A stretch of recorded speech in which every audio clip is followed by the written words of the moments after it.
A very good morning to you. Today happens to be the 31st day of the 7th month in the 23rd year of the 21st century. This minute, this hour, this day, this week will never come to us again. It is unique. Some people slept yesterday. They didn't wake up. We say today, but they slept yesterday in the hope of getting that alarm clock, nature's alarm clock, wake them up. But they are not up today. And that is why we have to be grateful to our Maker that we are alive today. Let's make the most of this Monday. My name is Benjamin Akakpo. This is the AM Show. Thank you for joining us.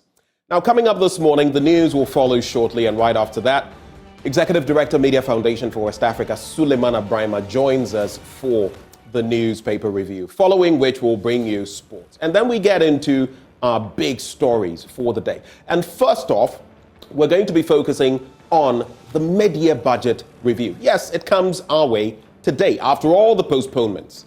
And Finance Minister Ken Ofori-Atta will be delivering that. This is in accordance with Article 179 of the 1992 Constitution and the Public Financial Management Act 2016, that is Act 921.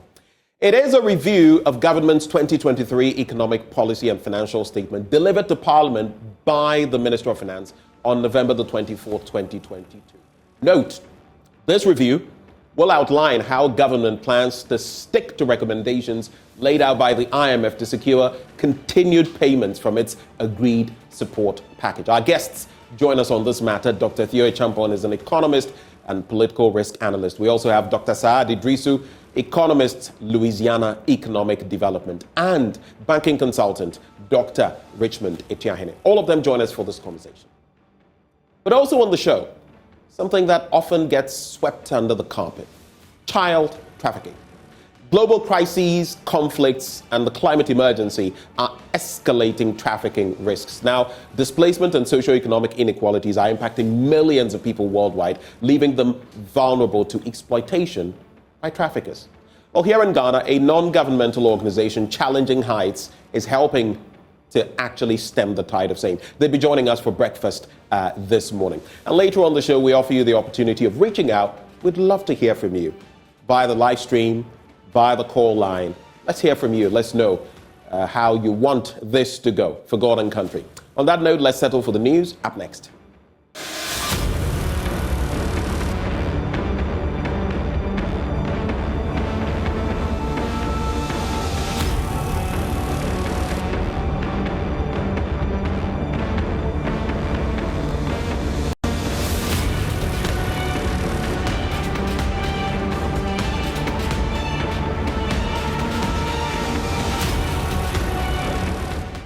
Welcome on the News Belt on the AM Show. And in our first story, Chairman of Ghana's Hajj Board, Ben Abdallah Banda, says the board has commenced preparations towards improving the 2024 Hajj exercise. He is optimistic the early arrangement will deal with a number of hiccups encountered in this year's Hajj organization. His comments follow the safe return of the final batch of Ghanaian pilgrims who traveled to Saudi Arabia to partake in this year's Hajj. And Asabit has more. Hajj pilgrims filled with both tears and smiles left Mecca for their respective homes after completing the final ritual of the Hajj pilgrimage, leaving behind cherished memories and strengthened faith. Here in Ghana at the Hajj village, these people eager to see the return of their families who were on board the last batch of the over 4,000 pilgrims who traveled to Saudi Arabia for Hajj waited patiently for their arrival. It's 11 p.m. and at last, these pilgrims touched down at the Kotoka International Airport. The visibly exhausted pilgrims were welcomed by members of the Hajj board and some cheerful family and friends back to the Hajj village, where they wait to finalize their travel plans back to their respective homes. Chairman of the Ghana Hajj Board, Ben Abdallah Banda, thanked the government and stakeholders for their unflinching support in making this year's Hajj a success. Today, the final flight that lifted the final batch of our pilgrims has just landed. Myself and Aziz Futra and our third national vice chairperson Alaji Masaoud, who are members of the Ghana Hajj Board, and some other members here present were here to receive our pilgrims. I mean, it's a learning curve for all of us. So let me seize this opportunity to thank the President, His Excellency Nana Addo Dankwa Akufo-Addo, for first of all reposing this confidence in us, and of course the Vice President has also been very instrumental in this whole Hajj affair by giving us from time to time pieces of advice. He adds that the preparations towards a smooth 2024 Hajj pilgrimage is already underway as the board seeks to commence its activities early in order to have a smooth Hajj and return on an early date. Next year is just at the corner. Inshallah, all things being equal, next year's Hajj will begin in September. So we are in July. Next month is August. In September, they are going to start the preparatory grounds for the taking off of next year's Hajj. So we are also going to ready ourselves, get ourselves, and do the necessary meetings and make sure that we leave early, get to Medina early, and finish our program in Makkah early, and also leave Makkah early. Alhaji Masaoud Usman is a member of the Hajj Board.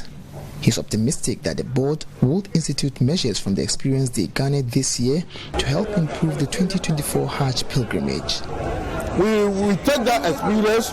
After seeing where we sleep, we tour all Mina and see other countries where they sleep. We have seen better place of some countries where they sleep, so we interact with them and see how do they come by getting this better place. So we had much experience, thinking that by next year, inshallah, we will give our pilgrims the best reception, the best of feeding, and the best of transportation, maybe from Mecca to Medina. Some of the agents who facilitated the processes of the Hajj pilgrimage commended the overall organizers of the exercise and expressed their joy for the successful airlifting of pilgrims back home. I want to commend all the Hajj board chairmen that I have worked with, Alhaji Ben Abdullah and Executive Secretary Farouk. I want to commend them for their good work done, and I want to commend, the Hajj committee for this year, and we expect them to do even much better than this year. Gaskiya banan ga haji ya bambanta da haji duk hajin da ake yi domin akwai jama'a na kikoso.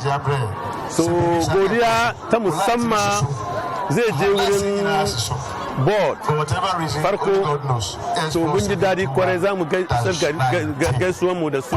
Sheikh Isa Abdullah is a member of the Ulama committee that provided guidance to the pilgrims throughout their Hajj journey. He admonishes them to strive towards leading a much pious life to show that their journey to Mecca has impacted them positively. This is a humble message to my dear pilgrims, Alhajis and the Hajjis, that in the first place, we must fear Almighty Allah. We must fear Almighty Allah. Number two, we must show that we have changed to the positive aspect. People should see the change in us. That, this person has gone to Hajj and we have seen positive change in him. Hajjah Musliya Muhammad on her part cautions would-be pilgrims to desist from embarking on the Hajj pilgrimage by dealing with unapproved agents who leave them stranded in Saudi Arabia.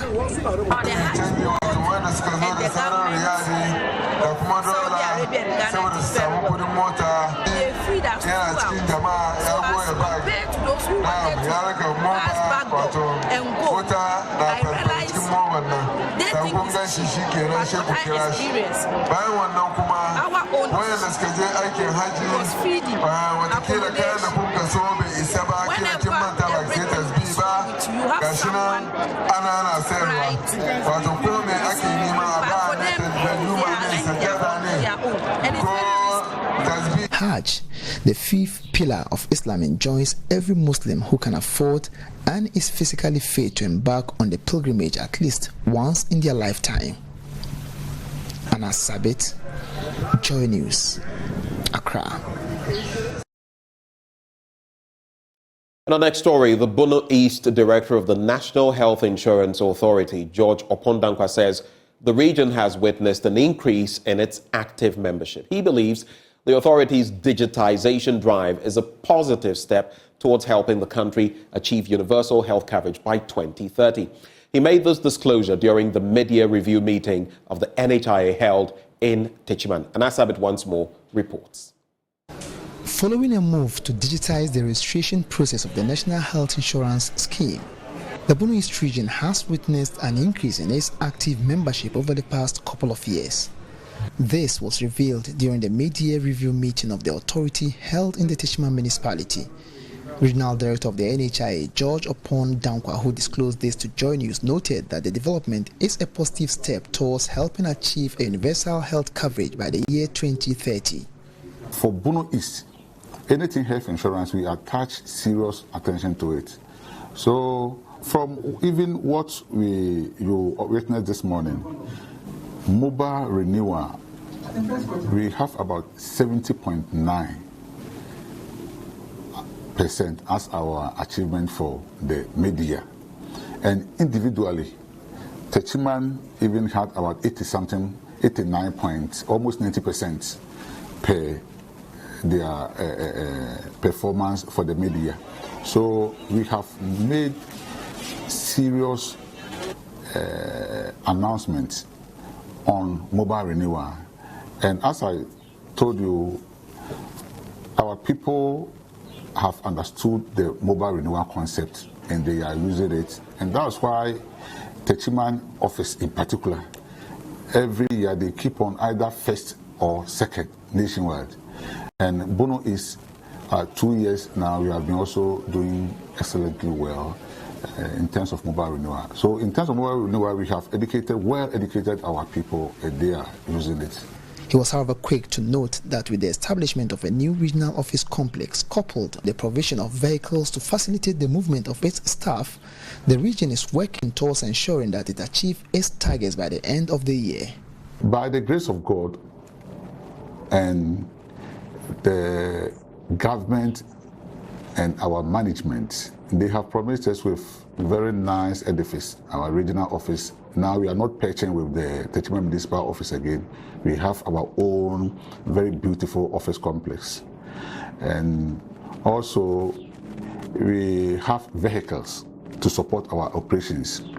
All the material that we need to support our operations, head office, they have given to us. We have computers, we have ID cards, we have all the BMS materials to support our work.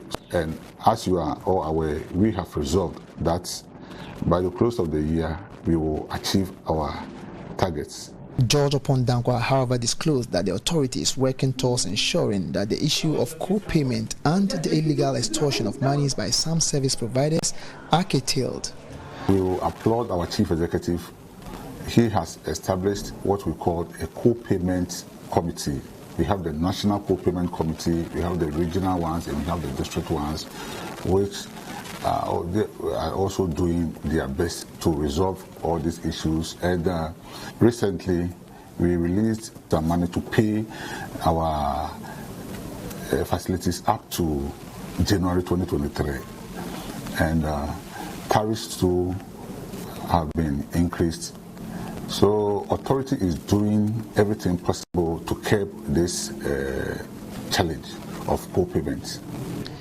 The region is currently 11th on the National Active Performance Chart after securing 70.3% of its target for the second quarter of the year. Anna Sabit, Joy News, Techiman.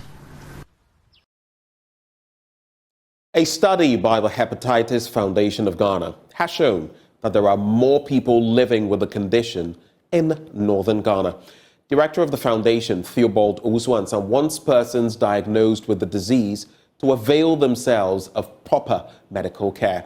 He made this known during a screening exercise in Tamale organized in partnership with the Ghana Health Service to sensitize the populace and encourage them to adopt healthy lifestyles.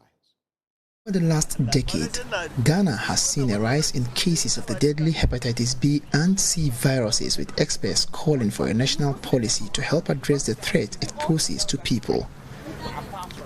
Globally, about 2 billion people are estimated to have been exposed to hepatitis B virus in particular, with almost 1/4 of them having a chronic infection.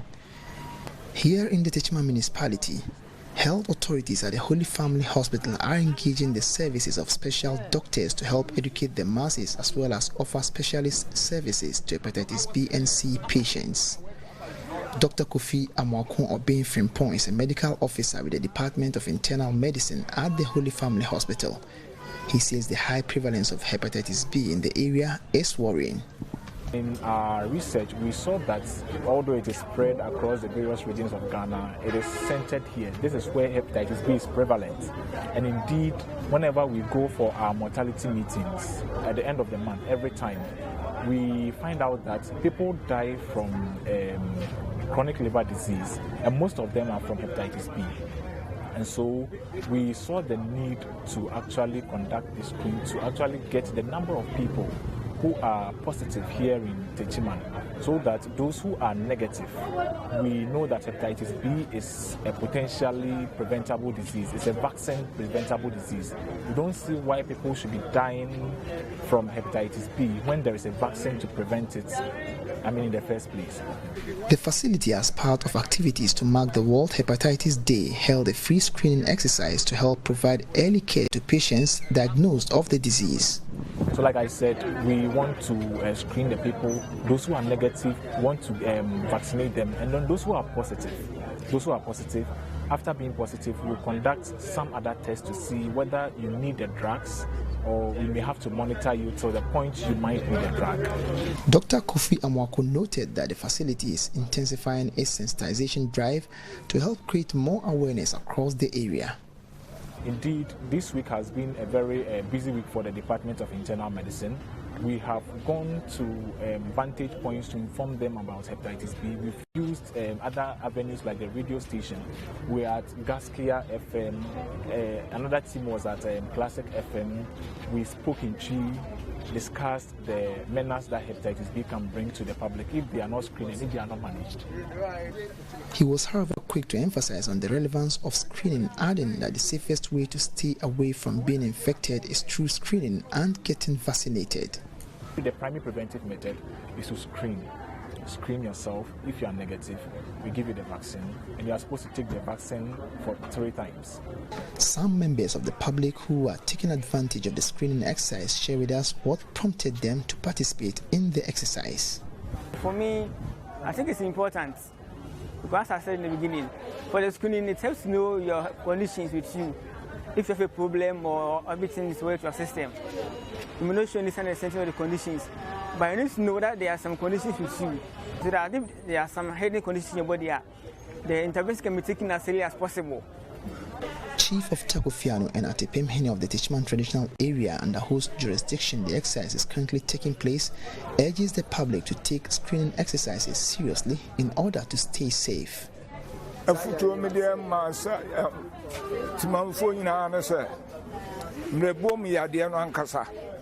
One way you have a Casabia Bodia, Nay, and Bia amount for Batis announcement, Bia Amra, no man, no game, no one said, so Bia Basano man, so Nibusua, about one family, or the upon home by, say, Onya Saya Genevieve. The free screening exercise forms part of a series of activities organized by the Holy Family Hospital to mark the World Hepatitis Day.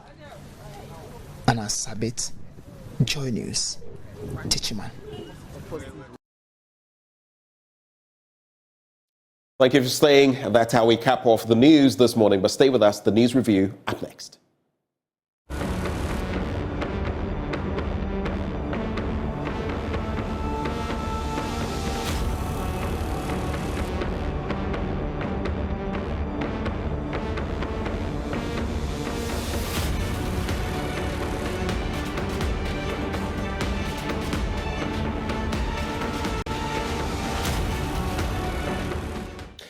Hello there. Thank you for staying. It's time now for the news review, and we'll be getting into that shortly. In a bit, we'll be joined by Suleiman Abrahima, Executive Director, Media Foundation for West Africa. He'll be joining us shortly for that conversation. But before we do, the segment is always brought to us courtesy of Endpoint Homeopathic Clinic, and they are offering, if you're a man, free prostate screening. If you're a woman, free fertility screening. Just make tracks to them, know your fertility status, know your prostate health by getting it checked out. Many of us complain on the back of the harsh economic conditions. Even before now, most Ghanaians wouldn't check out their health. No medical screening in a year. Then boom, bam, you're hit with something. That is what happens when you fail to get yourself medically checked. Think about it. Your vehicle that you use, at some point you go for maintenance, right? It's same with your body. Your body is like a machine, but it doesn't run on just anything. Over time, there's wear, there's tear, there are things that happen. And the important thing, some of these ailments, if you find them at the outset, they are very easy to deal with. But when you let it grow, fester, become a monster, then it gets you, knocks you down. No one wants that. So make tracks to Endpoint Homeopathic Clinic. You can locate them here in Accra at Spintex opposite the Shell signboard. In Kumasi, Krodumabwe here behind the Angel Educational Complex. The Stakwade Anaji Estate, Tema Community 22, Techiman Hanswa and Siama and Zima. Oh, you want to call them? I have two numbers for you. The first, 0244 867 068 or 0274 234 321. Endpoint Homeopathic Clinic, the end to chronic disease. But just the start of the news review this morning. And even as we await Suleimana Brahima, and I'll be getting into the papers, I'd like to share a bit of a scam story with you. Yes, I got scammed a few days ago, and it was interesting. I laughed about it. We hear, and it's been proven, that some of the scams, a lot of them emanate from our prisons. Yeah. I don't want to mention which prison, but our prisons, yes. Scamming going on. Some of them are operating devices from there, and they are scamming you right now. They are trying to scam you. So I wanted to make a purchase for the sake of the image of that company. I'll not mention their name, because elsewhere, if that is done in your name, on a site claiming to be yours, that could be problematic. But I wanted to purchase something little to eat, okay? And I wanted it to be ready by the time I got home, because that day I had actually not eaten. I was fasting. Then I called the number that online this outfit supposedly has put up. I called the number, reached out to a certain branch of the entity, this food company, and I wanted to place an order, but I asked them about the branch in a certain place. I'm intentionally not mentioning so that you will not know the brand, and so you will not think that they are being irresponsible, though they are. So I get the number for that branch, and then I call. I speak to someone, which is interesting. Then the call is not so good. So, I end the call. The person calls me back on a different number. And then, guess what? I have to make payment. On that day, they were doing buy one, get one free. Interestingly, the entity itself was also doing buy one, get one free. So I placed an order. I lost 50 CDs. And then I got to the place trying to get my order, and they said, oh, that same thing again. Many people keep coming here, and that problem, and we've told our bosses that they have to remedy the situation and take down those numbers. There are only 2 official lines. And I asked them, how will anyone, many of us order online, how will anyone, I order from different places online. It's convenient. How will anybody know that this is real and this is fake? Unless you make it categorically clear, unless there are certain stipulations. So I lost 50 CDs. But it's not about losing 50 CDs. It's about the number of people who could be losing 50 CDs, 70 CDs. In fact, they told me, the people there working there told me that someone who was celebrating his birthday, a prominent figure, had on that day placed orders for, let me mention, pizza. And it was over 1,000 CDs, only for the person to get there and realize no order had been placed. He was ordering to go to his office and share, and there he was. So if these people, maybe one person is making about even 1,000 CDs a day, they are living large while in prison. I'm not saying all of them are in prison, but we know a lot of them are hiding in our prisons and still perpetrating crime. So it's a warning to you. Be alert. If you're going to order online, be sure that is the legitimate website or online whatever, or the number that you're using is legitimate. I mean, something little clicked in my head. There was a little warning, but I just felt, oh, I mean, what? And it turned out to be a scam. So I lost 50 cedis. Maybe you may be planning ordering online. Be careful you don't lose more money. That's just a little bit of caution to you, because the scammers are out there and they're seizing every opportunity to try and scam you.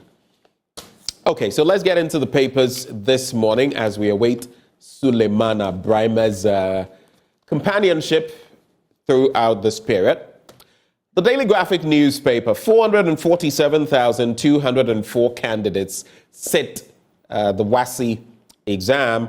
Passage of Wildlife Resources Bill progressive, that's according to Janapo. Financial irregularities, Auditor General uncovers 15.1 billion Ghana cedis. Public boards, corporations involved. Curbing indiscipline in senior high schools. Scrap boarding system, education is proposed. And there's also, on the back page, government makes strides in bridging gender gap in ICT. Communications Minister says so. Farmers at Aveyime call for investment to develop irrigable lands. Those are the stories in that newspaper. And I'll be getting to them shortly. But this bit comes to mind. I'll note it down for later. It has to do with the Cecilia Dapa saga.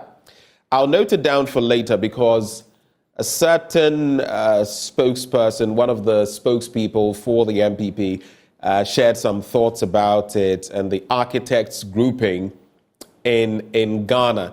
I'll save my thoughts on that and share them later when Sulemana Braima joins me. So let's go to page 60. That is where that story about the WASSCE is located. That's where it can be found.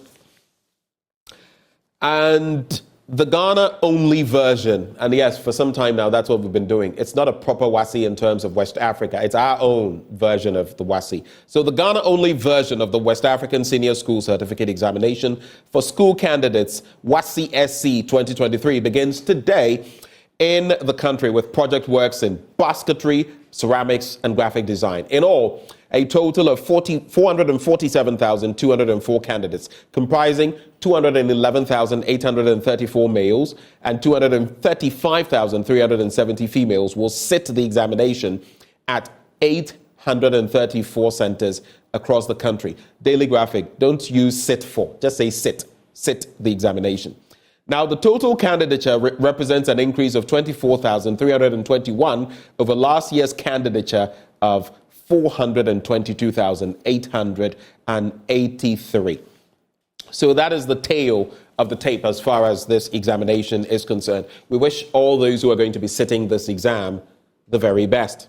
Let's go to page 20 now and look at what the Sector Minister for Lands and Natural Resources is telling us. In recent times, he's been talking about lithium and being more responsible, and I've had justified cause to go after him. The rhetoric is too much. Our mineral resources are not yielding the sort of interests or the sort of results we would want them to in this country. I'm tired of the talk. If you can't walk the talk, just shush, keep quiet. But on this bit, so after 14 years of remaining a draft, Parliament has finally passed the Wildlife Resources Management Bill 2022. The bill, when assented to by the President, will become a major boost to the sustainable management of wildlife resources and the preservation of protected areas. Now, the Minister of Lands and Natural Resources, Samuel Abujanapo, in an interview with the Daily Graphic, described the new law passed last Friday as revolutionary because it would bring the country's wildlife law in conformity with existing policies in the sector. He said it also provided for the implementation of international conventions on wildlife to which the country was a signatory. And interestingly, we are signatories to so many things, but sometimes when it comes to the application, that is where the devil is, the detail. There's also financial irregularities. Auditor General uncovers 15.1 billion Ghana cedis. Public boards, corporations involved. Let's take a step back to page 16 and get into that. You know, if we were a serious country, and we are not a serious country because our leaders remain unserious. Our misleaders remain unserious. If we were serious, We'll take them to task, hold their feet to the fire of accountability, and we would have no business going to the IMF. The sums of money we lose every year to corruption, waste, every year. It's like going to the IMF every year. That's what it means. We have a vicious cycle of going to the IMF every 4 to 6 years. But every year we actually go to the IMF by way of what we lose to corruption, to wastage. Every year it happens. I'll just read the story and then go to Suleiman Abrahima, who has now joined the conversation. So more than 15.1 billion Ghana cedis in irregularities have been uncovered in the operations of public boards, corporations, and other statutory institutions for last year, the 2022 Auditor General's report has found. More details. Now, the amount represents a 13.86% or 2.4 billion Ghana cedi reduction from the 2021 figure of 17.48 billion Ghana cedis, but still cold comfort, nothing to celebrate.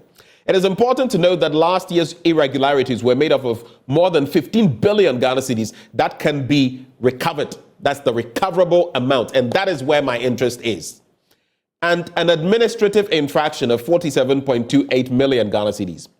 Out of the irregularities, the recoverable amount represented 99.69%, with the administrative portion being 47.3 million Ghana cedis, representing 0.31%. This amount cannot be recovered, and it is made up of procurement and other irregularities. The Auditor General therefore asked for strict implementation of its recommendations to ensure financial discipline in the management of public resources.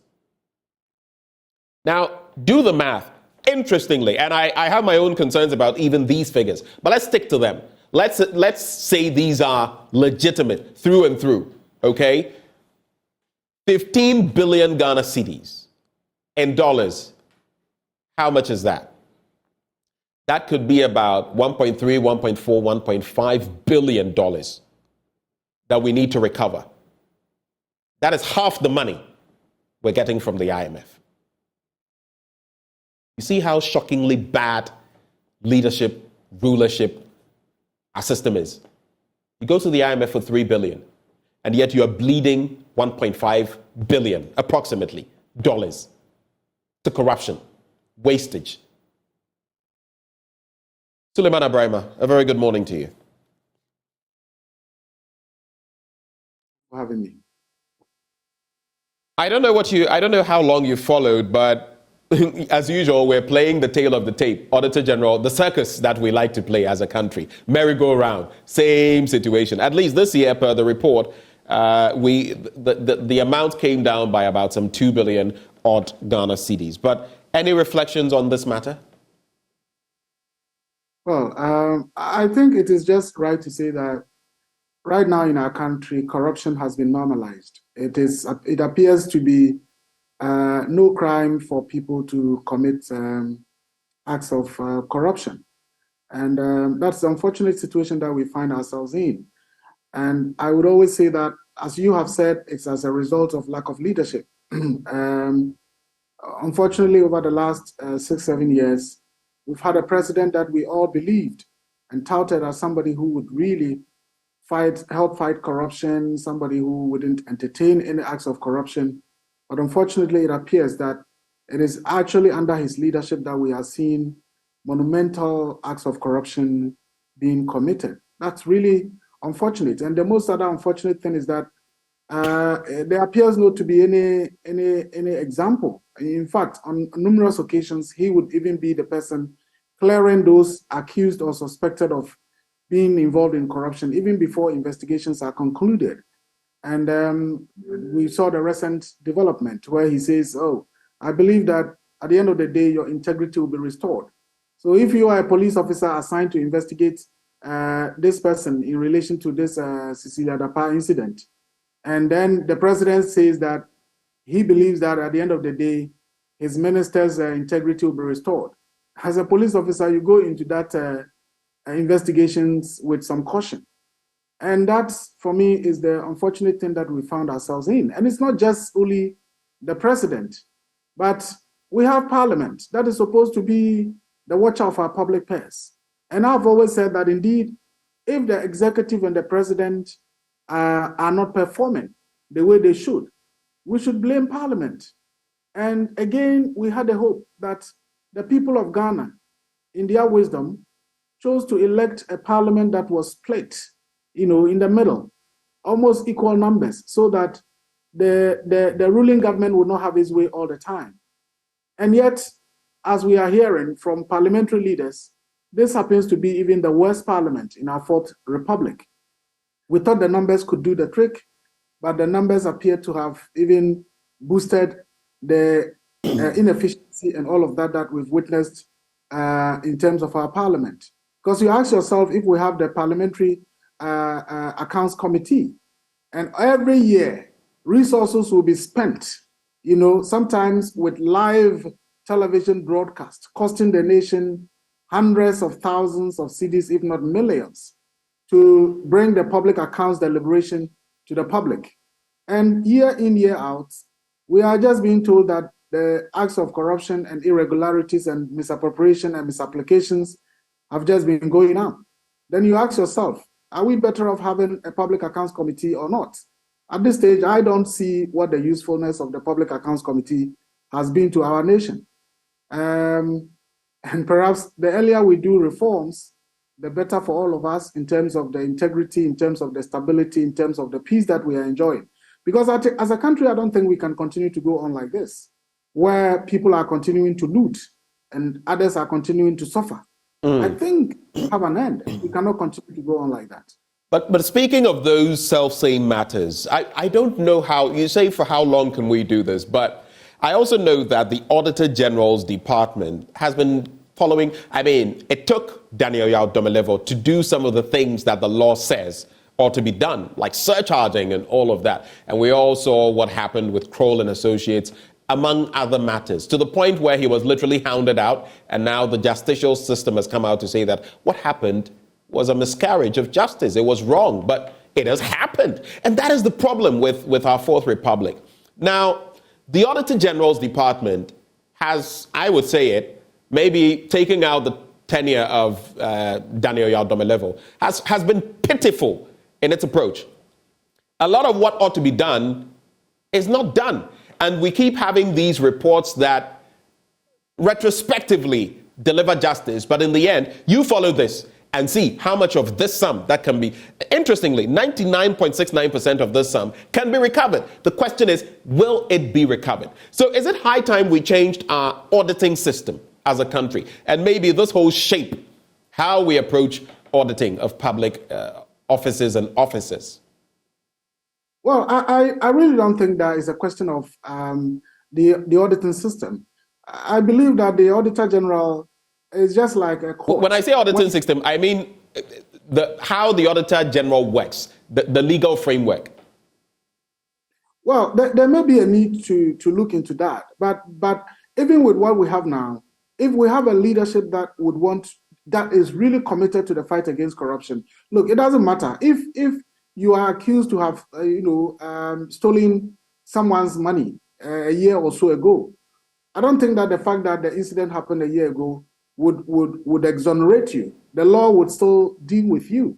The Auditor General, in my view, is just like the courts. When the judge says that you are convicted to 1 year you are sentenced to 1 year imprisonment, and there are no mechanisms to ensure that you are taken to the prison, the judge cannot be the one coming to hold you and dragging you to one prison and so on.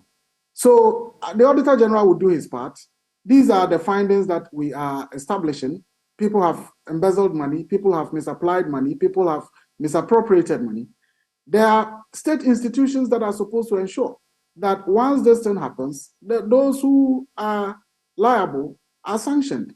But the point I'm making is the folks sitting on the boards were appointed by the president, directly or indirectly, either by a minister or the president himself. And they know that, look, this is the system. Everybody is here to chop, and we must all chop. At worst, if you are exposed, the president would either exonerate you or say that, look, he believes that you are credible and you are trustworthy. it makes me wonder when the president said, look, if those of you joining my government thinks that you want to make money, you are in the wrong place. If you want to make money, you have to go to the private sector. I'm wondering really what he meant by that and what it would have been if the president hadn't said that and actually created the impression that joining his government was a way to make money. Because, look, it is not a problem with our Fourth Republic, it is a problem with leadership. I just think that we haven't, as a nation, had the kind of leader who would crack the whip and ensure that, look, I'm going to do the right thing and make sure that this nation thrives. I'm going to make sure that the resources of this country are utilized in ways that benefit the people. I'm going to make sure that even if I serve this nation for 4 years, after I leave, I would be remembered for doing A, B, C, D. That is what we have lacked. And unfortunately, it's gotten worse, I believe, under President Akufo-Addo. Let's look at some other stories. Election of MMDCEs, and it's a big issue. Davis Ansah-Opoku, MP for Mpaeso, shares his thoughts. He says the government needs to clearly communicate the benefits and objectives of the proposed reforms to all stakeholders. There's Comfort Ajay Beidu, an organizational development consultant, who says, in the 2017 Afrobarometer's Round 7 survey, which was conducted by the Ghana CDD, 2/3 of Ghanaians, 69%, believed that MMDCE should be elected. The government should therefore be deliberate and intentional in their approach. There's Dr. Richard Fiadomo, local governance expert. He has his thoughts. Dr. George Asekere, lecturer, University of Education, Winneba. All of them share their thoughts on the matter. But for you, especially as we approach 2024, this conversation is coming up again forcefully. What is your quick take on the election of MMDCEs? I think fundamentally about 90 or more percent of Ghanaians would say that, yes, let's elect MMDCEs. But the approach to electing the MMDCEs is what there's always disagreement over. I think that the last time there was going to be a referendum about it, it was all a question of whether, in the end, we should be electing our MMDCEs on partisan basis. Some of us thought that, look, it is important to elect our MMDCEs, but let's do so, in a non-partisan fashion. The government of the day under President Akufo-Addo thought otherwise, and eventually it was clear that Ghanaians were not going to endorse the view that MMDCEs should be elected on partisan basis. And so, out of that fear of losing the referendum, the president decided to abort the process. So yes, we need to elect our MMDCEs, but let's do so in a non-partisan fashion so that in a particular district, the people in the area would decide who they think would be the best person to lead them in a non-partisan fashion. If it is somebody who has been out of the country, is not known to be aligned to any political party, and the person is interested, and that is who they want to elect, yes, let's go for the person. But to now reintroduce this partisan thing at the grassroots level, I think that it will even further poison our very, very divided nation, and may even entrench the whole thing about corruption that we are talking about. Right. I shared my thoughts on, since we're talking about this issue, I want us to get this out of the way. I shared my thoughts on the Cecilia Abnadapa, issue, and of course, the OSP, among others, are delving into that issue. No one is hanging her. We're merely talking about the surrounding issues. But one thing I've seen come up, I've heard the bit about a funeral in Sawa Bodia debunked. I've heard the bit about a brother of hers who probably would have owned the money, who was a chief in somewhere in the Ashanti region, who also was a cobbler at some point, and some people saying he couldn't have raised that sum of money. Then there's been talk, interestingly, from one of the party's communicators on a radio station that her husband, the architect, who, by the way, has been an architect of long-standing, very qualified person, that he is recognized in Africa and that even one contractor could earn him $5 million. I ran some checks on how much these architects are paid. My own father was an architect and a civil engineer, and one who was globetrotting, going around the world doing that work. And my checks don't corroborate this. But what do you make of that suggestion that, I mean, in terms of the sums of money, I don't think anyone wants to say she did this or did that. We just want to know, where did you get the money from? What's your take on that before we move on? Well, for me, it's quite surprising that this thing is again taking a partisan twist where you have MPP party communicators trying to find, establish one reason or the other, assign this or that. I just wonder, at what point do we as a nation, would we pause to say that, look, for this matter, let us just let the investigators go into it. If anything at all, let's put pressure on those who are supposed to be investigating to ensure that they do a diligent job, so they don't end up basically endorsing what the president has said, that, oh, in the end, your integrity will be established. For me, it's a wonder. And again, it relates to the whole moral fabric of our society, where people feel, look, if I can defend this person to get a cut, why not? If this person will do me a favor so I defend them, why not? I think it is really problematic. And that is why I say we cannot continue as a nation on this path for long. We need to get to a point where we say, look, wrong is wrong, right is right, and the appropriate agencies that are supposed to investigate matters to establish whether people are guilty or innocent are there. Let them do their job. So for me, like I said last week, around the same time, I said I would have been surprised if the OSP had not come in. And I'm happy that on that same day, action was taken and we were told that investigations have commenced. He was put under arrest. Her houses were searched. And so far, well, the OSP has given an assurance that the public will be treated, and we should look forward to that. Right. Let's get into this final story and then we can move on. Curbing indiscipline in senior high schools. Scrap boarding system education is proposed. So 2 educationists have proposed the scrapping of the boarding system as a major step in curbing indiscipline in senior high schools. A former rector of the Ghana Institute of Management and Public Administration, Professor Stephen Adai, and a former Director General of the Ghana Education Service, Professor Kwesi Opoku-Amankwa, contend that the rationale for the introduction of the boarding system at the pre-colonial time to date had outlived its relevance. That's what they are saying. From the pre-colonial time till this point has outlived its relevance. In separate interviews, Professors Adai and Opoku-Amankwa converged on the proposal to establish at least 2 well-resourced, strategically located quality day SHSs in each district within the communities that would be easily accessed by students. The 2 expressed the belief that the current circumstances did not support the boarding system, indicating that the huge numbers of students in a boarding school put under the care of a few teachers with limited resources had serious health, economic, social, and disciplinary implications for education management. That's the final bit from the Daily Graphic. Your take? Well, I really don't know the basis.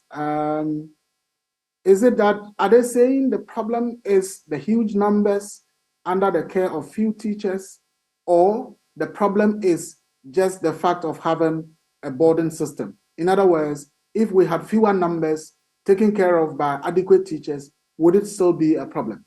Because we must look at the problem and find a solution to it, rather than saying, look, because there is a problem, let's scrap the system. I have been told, for example, that Professor Adai runs some schools or has some private schools that he's running. And as far as I know, those schools are, running a boarding system. Is he saying that even those ones too would have to be, revised into day schools? I really don't think so. If we've gotten to a point where the numbers in our boarding systems or the boarding schools are too, large, the solution would be, do we need more secondary schools? Do we need more secondary schools built? And do we need to appoint more teachers so that we can have more housemasters, more senior housemasters, more dormitory supervisors, and so on and so forth? Rather than saying, oh, well, we've gotten to a point where the numbers are too large, the teachers are too few, and so the way to go is to scrap the boarding system. They are talking now about community day schools, perhaps aligning more with what the President Mahama regime had started. If it is so, what really are the perspectives to it? Because I know people have also said, well, the day schools in some areas are working, in some areas they are not working because as school kids have to commute to far longer distances to be able to get to the schools. Right. And that is also a problem by itself. Only last week, I had one professor also talking about the fact that a day school that has been established in one of the communities that he comes from, is said that they think it's gotten to a point where they need to build something to accommodate a few students as boarders. Right. So where do we draw the line? I think it's quite problematic. Let's get into the Daily Guide and the Finder newspapers. That is how I'm going to cap it all off. Dwaboso MP, a near-fatal accident, Kwabena Minta Kando there, and we thank God for your life, sir. Asen Central delegates root for Baumia. Nana Sachs Bosome Frehon DCE. Probe 50,000 annual child deaths. That's according to the CRI. And hot race for Mahama Veep. Pictured there, Julius Debra, former chief of staff. Also there, Professor Joshua Alabi, who used to be with the University for Professional Studies, Accra. But let's get into the stories. On page 3, there is an intense lobbying to replace Professor Jane Nana Opoku-Agyeman, the 2020 running mate to John Mahama, following reports that she has been dropped for the 2024 elections. In view of this, several names have popped up for the vice presidential slot to pair with former President John Dramani Mahama. Most of the potential candidates are people who have worked with him at various levels when he was the president. Each candidate brings unique strengths and shortcomings that could impact their suitability for the role, with Mr. Mahama desperate to clinch victory, having lost the last 2 elections. And it goes on, but even the likes of Alex Mould, former CEO of the GNPC. There's also Kingsley Kwame Iwadako, former boss of Bost, the bulk oil storage and transportation company, among others whose names have popped up as being those who are front runners. But let me get to that story now. A child-centered organization, Child Rights International, has expressed this shocking and unacceptable a recent data from the Ghana Health Service that indicates that 50,000 infants lose their lives every year due to asphyxia. The organization has therefore called for a probe to be carried out to identify the underlying and related causes for this incident in order to inform policy decisions and actions in that regard. In a statement issued and signed by its executive director, Brighter Pia, CRI also stressed the need for Parliament to initiate the formulation and passing of a bill to investigate the way and manner in which Ghanaian babies are handled at birth. And we're talking about 17 per every 1,000 live births. So 17 per every 1,000 live births. And let me just do that story on page 6, and then I can take your quick reflections. So there is Nana Sachs Bosome Frehon DCE, and the district chief executive of Bosome Frehon District Assembly in the Ashanti region, Yao Danso, has been sacked by President Akufo-Addo. Yao Danso, who was suspended in October 2022 for allegedly engaging in illegal mining, has now been officially relieved of his position. I'm sure you remember that story. Quick thoughts on these three?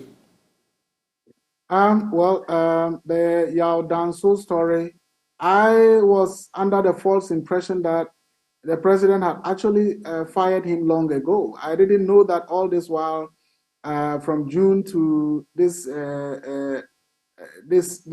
time, which is about a year, he was still just basically on suspension. I really don't know how long it must take for the president to be able to establish certain facts, even at as basic as the district level. And I don't know what the difficulties are when the president has to, fire people for one thing or the other. Well, be it as it may, we are told now that he's been sacked. I'm hoping that they'll get the right person to replace him. Child Rights International's cry over the number of deaths of children, I think it's really worrying.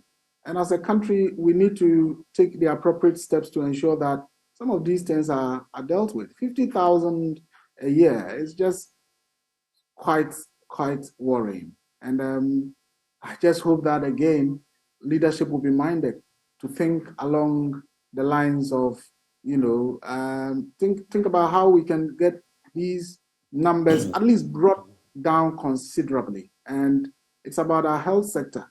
It's about, the policies that we make. It's about our social welfare programming. It's about how our nurses are being treated. And now we know about the droves of nurses who are leaving for the UK and other countries. The impact on our health system certainly would be palpable. So a lot has to be done within our health sector to improve our infant mortality situation and all of that. President Mahama's running mate, well, it is his decision to make. And I believe that the considerations would be, who is it that can help him win the elections? A number of names have come up, as we've said. We've all been hearing about them. I think Ashanti region remains a critical area. And I wouldn't be surprised if indeed Professor Nana Jane Opoku-Agyeman is to be replaced. Right. I wouldn't be surprised that President Mahama would have to look into Ashanti region. Right. And again, I think we are at a point where people are really, I wouldn't say angry, but not happy with mainstream politicians. And therefore, it will be perhaps prudent if any of them look at picking somebody who may not have been known to be overly partisan or even known to be partisan, but has the radical ideas and radical posturing, radical profile, right, to be able to help improve governance in our country. Suleimana, this is where we have to hang it up. Thank you so much. The Finder newspaper, the only news stories there: stopgap solutions, widening rich-poor divide. That's according to Dr. Angra. He wants to be president of Ghana. There's also Bank of Ghana incurs 60.86 billion Ghana cedis in losses in 2022, leading to 55.12 billion Ghana cedi negative equity position. Suleimana, I wish you the best of the day. Thank you, sir. Thank you for having me. Have a great week. Right. Suleimana Brahima, Executive Director, Media Foundation for West Africa. That's how we cap off the news review.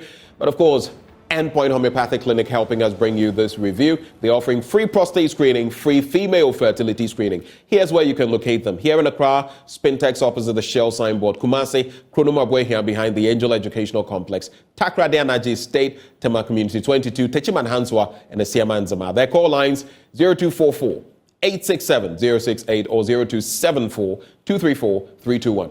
Endpoint Homeopathic Clinic, the end to chronic disease. Now, in the friendlies that were played, as well as the Women's World Cup, there has been a lot of action. And for me, that Colombian, 18-year-old or so, passed out a few days ago. She's had her bouts with cancer, and she returned on the pitch to score another goal against Germany. Lots of stuff in sports coming up right up next.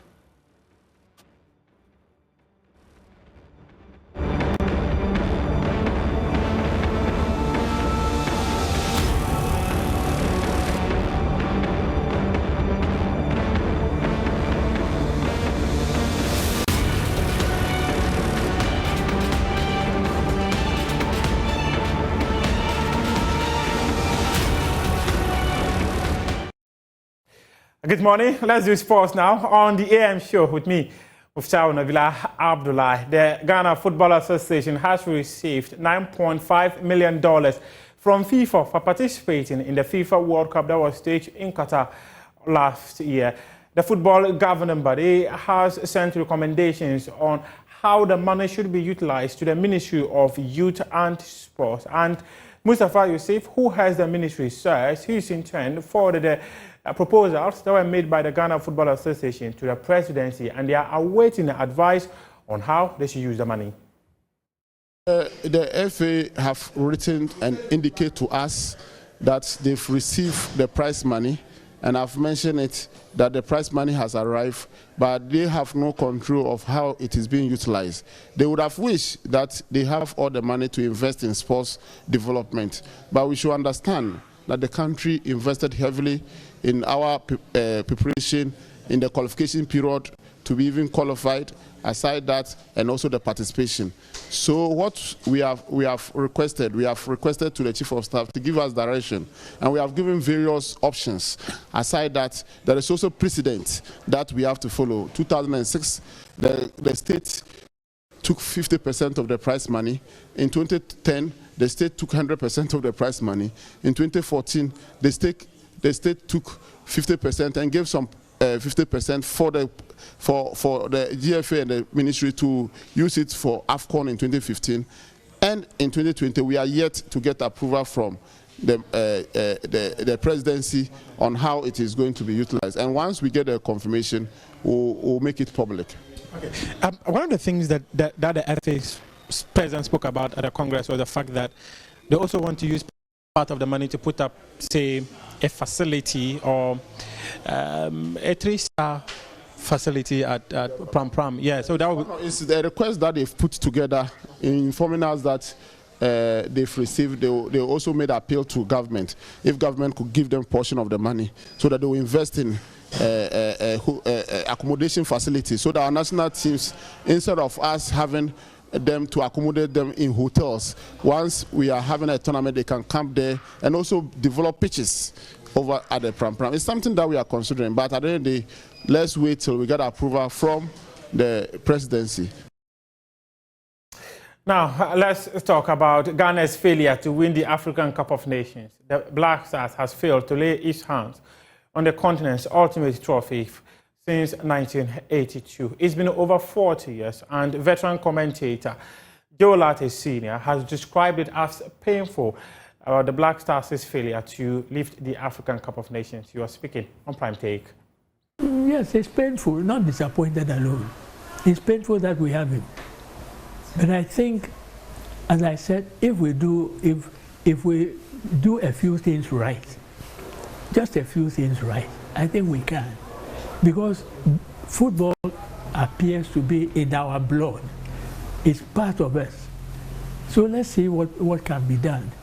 I've told you I want to meet the President Kleku, and then we talk. And I hope sincerely, I pray that, when you are cutting the path, when it's crooked, you don't see it. It's the man sitting elsewhere who. So I hope he may take some of the things I'll tell him to heart and act on it. Okay. The other day I listened to a speech he was making, and I thought it was very fine, very nice speech. This will wrap up AM Sports here with me, Muftau Nabila Abla. We appreciate your company.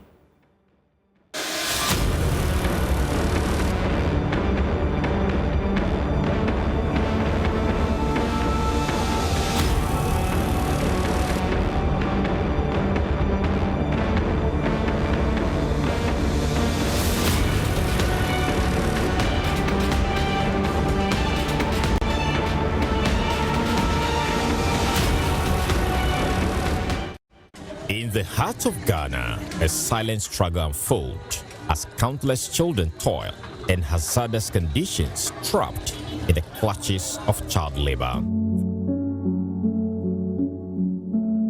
The Water Lake and Yeji, very good source of life and livelihood, have also become a grim symbol of exploitation. The reality of child labor is that the child labor remains a harsh reality in Ghana, with many children forced into hazardous work environments instead of experiencing the right to education and a nurturing childhood. 17-year-old Richard Aja has been a victim of hazardous work on the Water Lake. When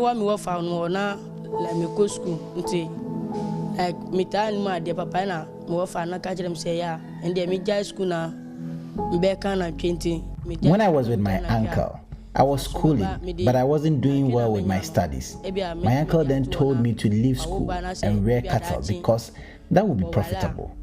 So I dropped out of school and took up the cattle job. Then my mother intervened and said she would not allow me to do that kind of job, and so she would come for me. Oh, mommy, banning ye, sir, Nanche Jumanitino, Baba Fanny Ba. No, buy 2 times on Tima family. Until 1 Tima family, Namakasa, me pray me who say, and they say, me at the me coming mamma. She tried coming for me twice, but was unsuccessful. When my mother was not successful, I decided to run away. They pursued me, but didn't see me. However, I couldn't succeed in my attempt. I came back home, and so they asked me to return to school. So during the vacation, I could go to my mom. I then returned to my mom at the age and never returned to my uncle.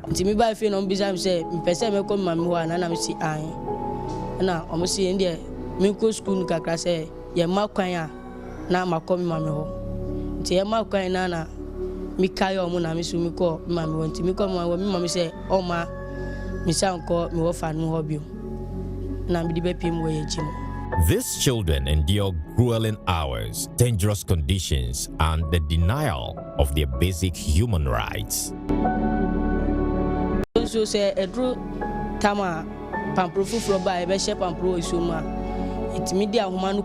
We sometimes cast the ropes down and then tie them around a tree. We come out of the water after that. Sometimes we are met with monstrous winds. Some are able to survive. If luck eludes you, then that becomes your fate. Some die in the process, and for others, luck smiles on them and are rescued by another canoe.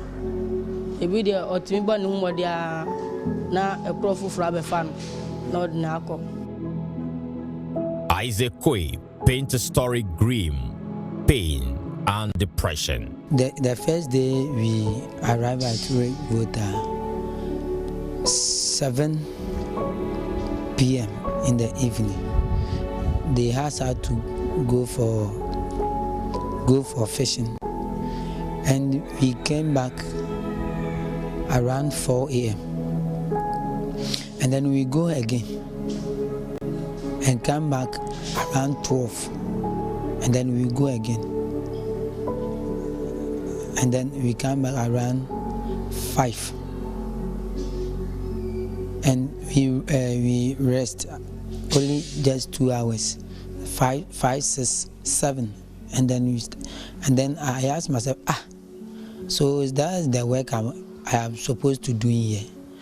But in my place, if you go to in the morning, in the evening you will rest. But this place, it seems it is different too. So out of the 24 hours, I just rest at only 2 hours, from 5 to 7, only 2 hours.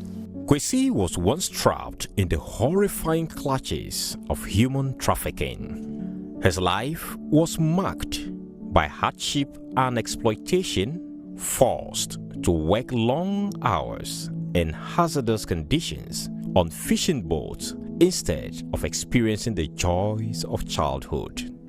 However, through dedicated effort and the transformative power of education, Kwesi's life has taken a remarkable turn.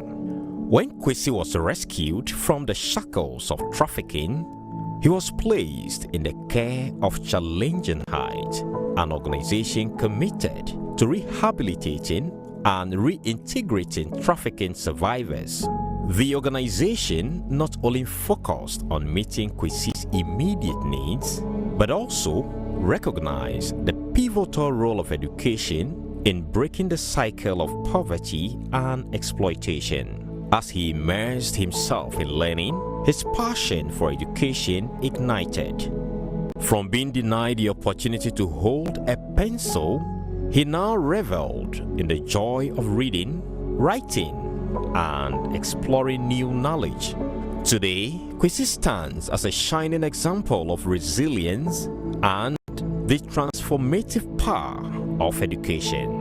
He has blossomed into a determined, compassionate, and accomplished young individual eager to make a positive impact on the world. At Challenging Heights, Kwesi is now an employee, a teacher, and a house parent, helping to shape and mold the life of the less privileged in society.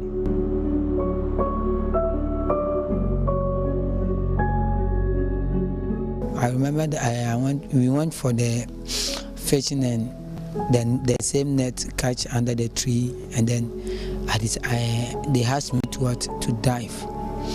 When I dive, I nearly die over there.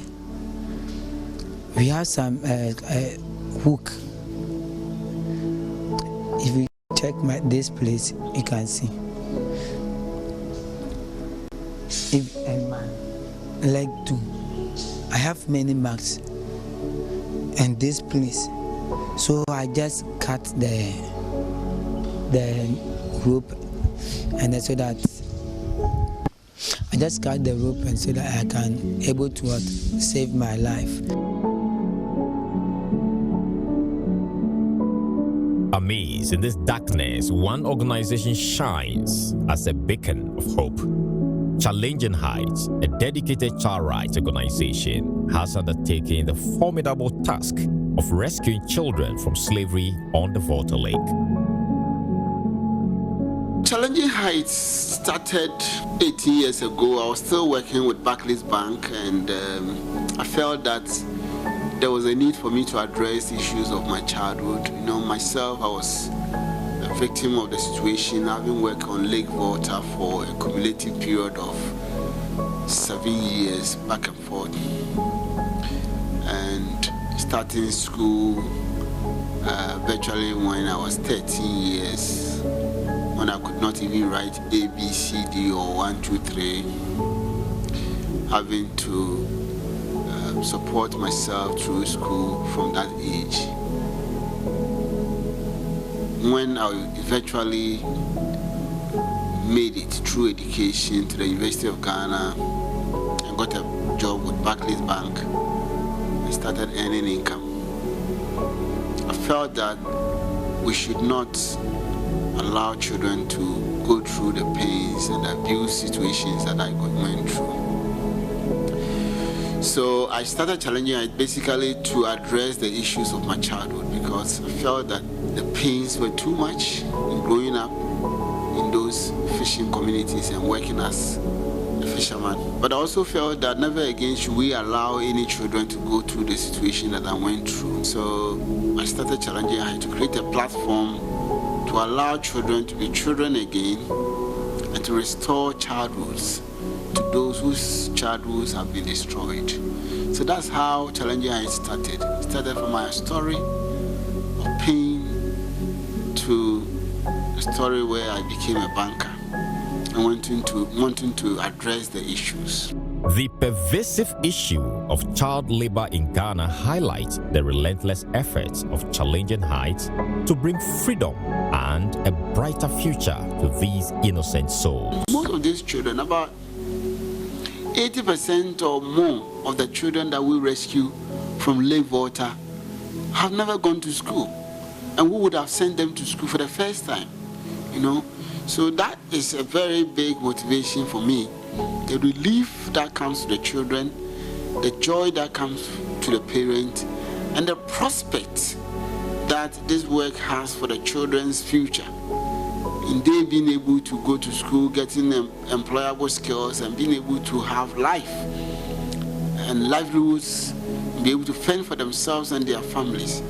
Challenging Heights, a leading child rights organization in Ghana, has taken up the odious task of rescuing children from the clutches of slavery on the Volta Lake. Founded by James Kofi Annan, a former child slave himself, Challenging Heights tirelessly works to rescue, rehabilitate, and reintegrate these children into society. So far in our history, in terms of actual victims of trafficking and slavery, we've rescued almost 1,800 children. That's different from the several hundreds of children that we have supported who were vulnerable, were not victims of trafficking, but we supported. But in terms of those who were actually trafficked or used in worse forms of child labor or forced labor, we've rescued over 1,800 children. Now, some of the children, when we rescued, you find that they are virtually destroyed. We have rescued some children with Hepatitis B, end stages. We've rescued some children with typhoid, rescued some children with all manner of diseases. Malaria, skin diseases, skin patches, eye diseases, ear impairment, very, very often, with some fluid dripping out of their ears. Rescue children that even if you put fire on their palm, they won't feel it because of the hardened palm as a result of the work that they were doing. We've rescued children who had skills, virtually skills on their skins, like when they scratch their body, you will see skills coming, like as if they are fish. And I had the same situation when I was a child working on the lake. When I used to, if I scratch my body, you see skills coming out. Rescue children who could not hear anything. Rescue children who had vengeance, pains in their eyes, pains in their faces. Children who wish other children died. Children who wish children of their masters died. They were ready to kill the children of their masters. Children who were ready to kill their masters.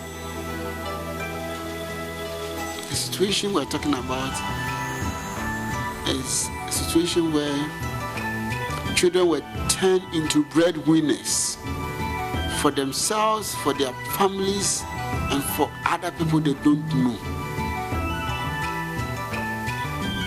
So when we're talking about trafficking on lake water, we're talking about a human right issue. But also we are talking about issues that border on security and safety. The mission extends beyond rescue operations, as they also advocate for policy reforms, raise awareness, and empower communities to combat child labor. Children who hitherto were deprived of education now have the benefit of receiving education from facilities put up by Challenging Heights.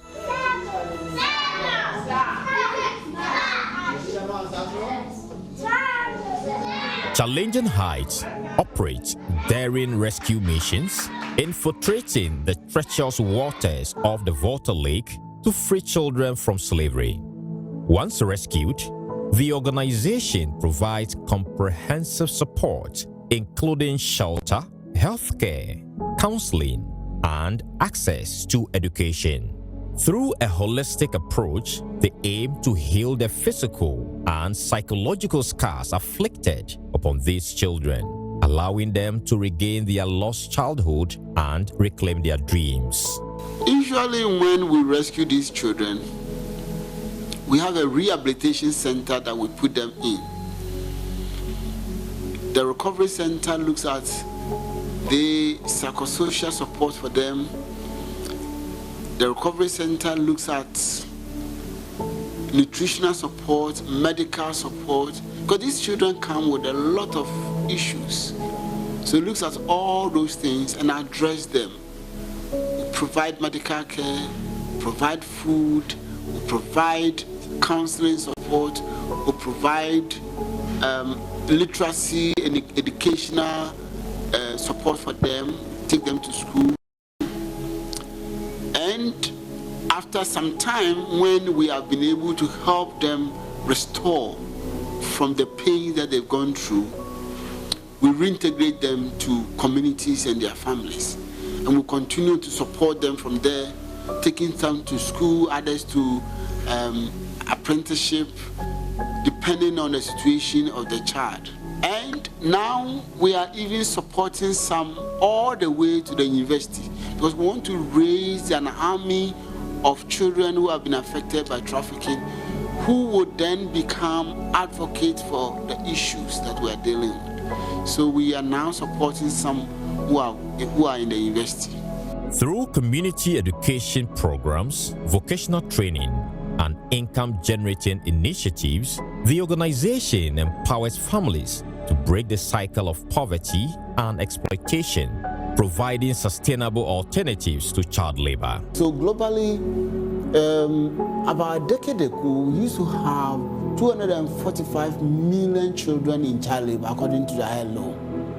Now, by 2016, the figure has reduced from 245 million to 151 million children in child labor.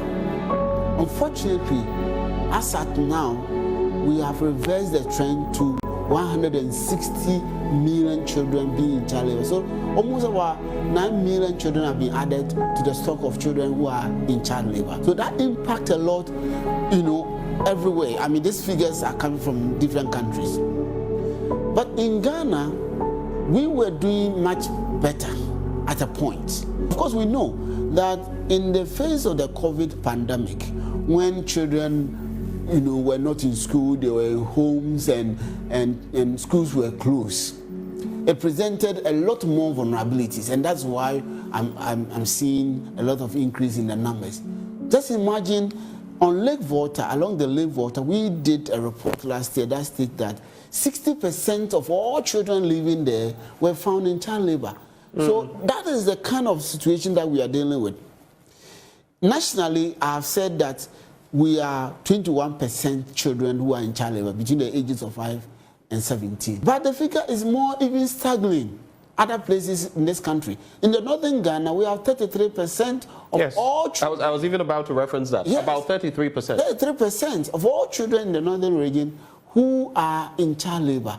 In fact, in Upper West region, we have 44% of all children between ages of 5 and 17 who are in child labor. And the shocking thing is that when it goes to the farming areas, the cocoa growing areas, the agricultural areas in general, we have 79% of all children between the ages of 5 and 17 who are in child labor. Nationally, 419,254 children aged 5 to 17 years were engaged in economic activities during the 2021 population and housing census. 76,439 children aged 5 to 9 years, 153,189 aged 10 to 14 years, and 189,626 aged 15 to 17 years. According to the Ghana Statistical Service, nationally, 153,773 children aged 5 to 17 years engaged in economic activity had never attended school. Out of this number, 37,963 children were 5 to 9 years. For 14-year-old Forgive, but for the intervention of Challenging Heights, she wouldn't have known where to be. Challenging Heights, my bam, my yellow, moody me go hospital. Now to tell me, mountain, Jimmy yellow, move from me go hospital. Some yellow cries still. Missing consults my bam, yellow. Me, I come and dump any more. The milk and I mean, cause it be good. Or moody me go hospital. See me now, will not milk or moody me go hospital. No more coach, me cancer, not Debbie, ma'am. And the challenge I say, yes, every time you watch age. I do see me, yes, it's here. I seen a meeting soon.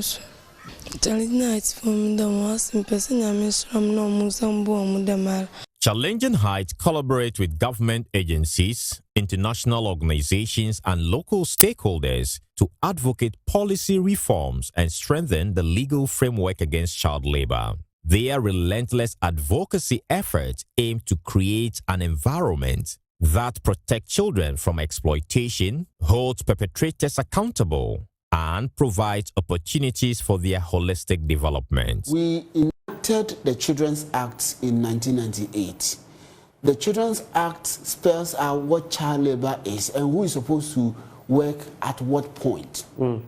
It is not acceptable in any shape or form that a child below the age of 18 will engage in hazardous work. Hazardous work includes fishing, mining, and forced prostitution. So these are all things that have been defined already. And in Ghana, we have the hazardous work framework that defines what a child can do and what a child cannot do. Now, if you don't invest well, and when I say investment, I mean funding for the state institutions such as the Child Labor Unit, the Children's Department, the Department of Social Welfare, etc., they are not going to be able to do their work. I mean, just imagine a ministry's department that in a whole year is giving less than 200,000 to fight against a situation where it's endemic. In Ghana, we are talking about 21% of children's population between the ages of 5 and 17 all being in child labor. Challenging Heights' unwavering commitment has yielded inspiring success stories. Former child slaves have transformed into empowered advocates, actively participating in the organization's outreach programs and raising awareness about child labor. When I grew up small, like from 15, like from 12 to 13 years, you have to work with them. So sometimes I used to dive. When I grew up, I used to dive. Like I used to do so many things because there's a lot of things over there. And I quite remember that time they opened the dam over there, so it was like the water would be full. I remember there sometimes they would be calling us to fight, just like that, to see who is the boss. So it would be like we are friends, and they will be calling us to come and fight. So sometimes when you fight, the winner will, take your food and eat it, like that. So here, they don't do those things here. They don't insult someone, like they teach you manners and those stuffs. So when I came here when I started school, like they were helping me, the teachers, both the teachers and the parents were helping me. So I stick in my mind that I have to take my learnings very serious. The organization continues to receive applause from beneficiaries of the hard work and sacrifices of Challenging Heights. These stories of resilience and triumph serve as a testament to the transformative impact of Challenging Heights' work. Child labor on Ghana's Volta Lake continues to mar the lives of countless children, robbing them of their innocence and potential. However, Challenging Heights stands as a formidable force against this injustice, fighting tirelessly to rescue and rehabilitate these children. First, na minimum de na sisi ami ba de nyakupa dum. Ma be nu like first no say we see me spell me dimpo me intimi spelling. Na so Challenging Heights for ma dum tin say me name di spelling. Na so aka akeka ya me yire mu say metima kinkan. Oh me ba de I have fine. I had to tell pa. We share a brabo am no like me ba no. Sa brabo ni na afremi so. Ya mitimi dwin so juma na me say o. Challenging Heights na juma mo ye na ye pa.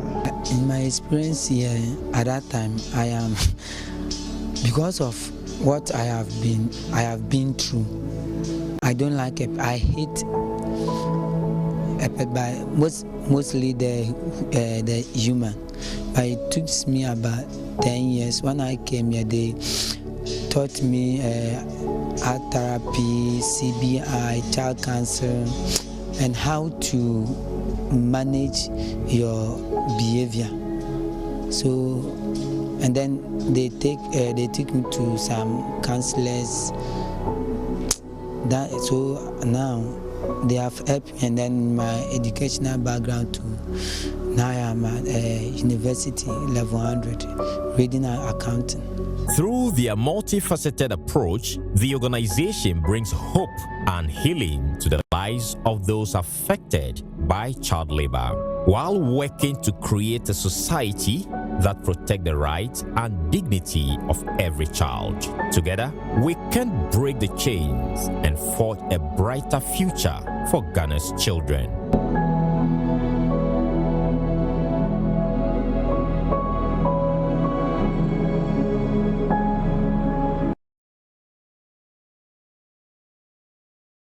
Well, thank you very much for staying with us here on the AM show. I'm sure watching that may have given you goosebumps, goose pimples at a point as you looked at, well, how some of our children fall prey to trafficking and some of what they have to go through from time to time. Well, joining us on a conversation as we mark World Day Against the Trafficking of Persons, we have in the studio James Kofi Annan. He is president, Challenging Heights. You heard him a short while ago. We also have Enoch Derry Pufa. He is programs director, Challenging Heights. Both of them join us this morning for a conversation. Gentlemen, a very good morning to you. Good morning.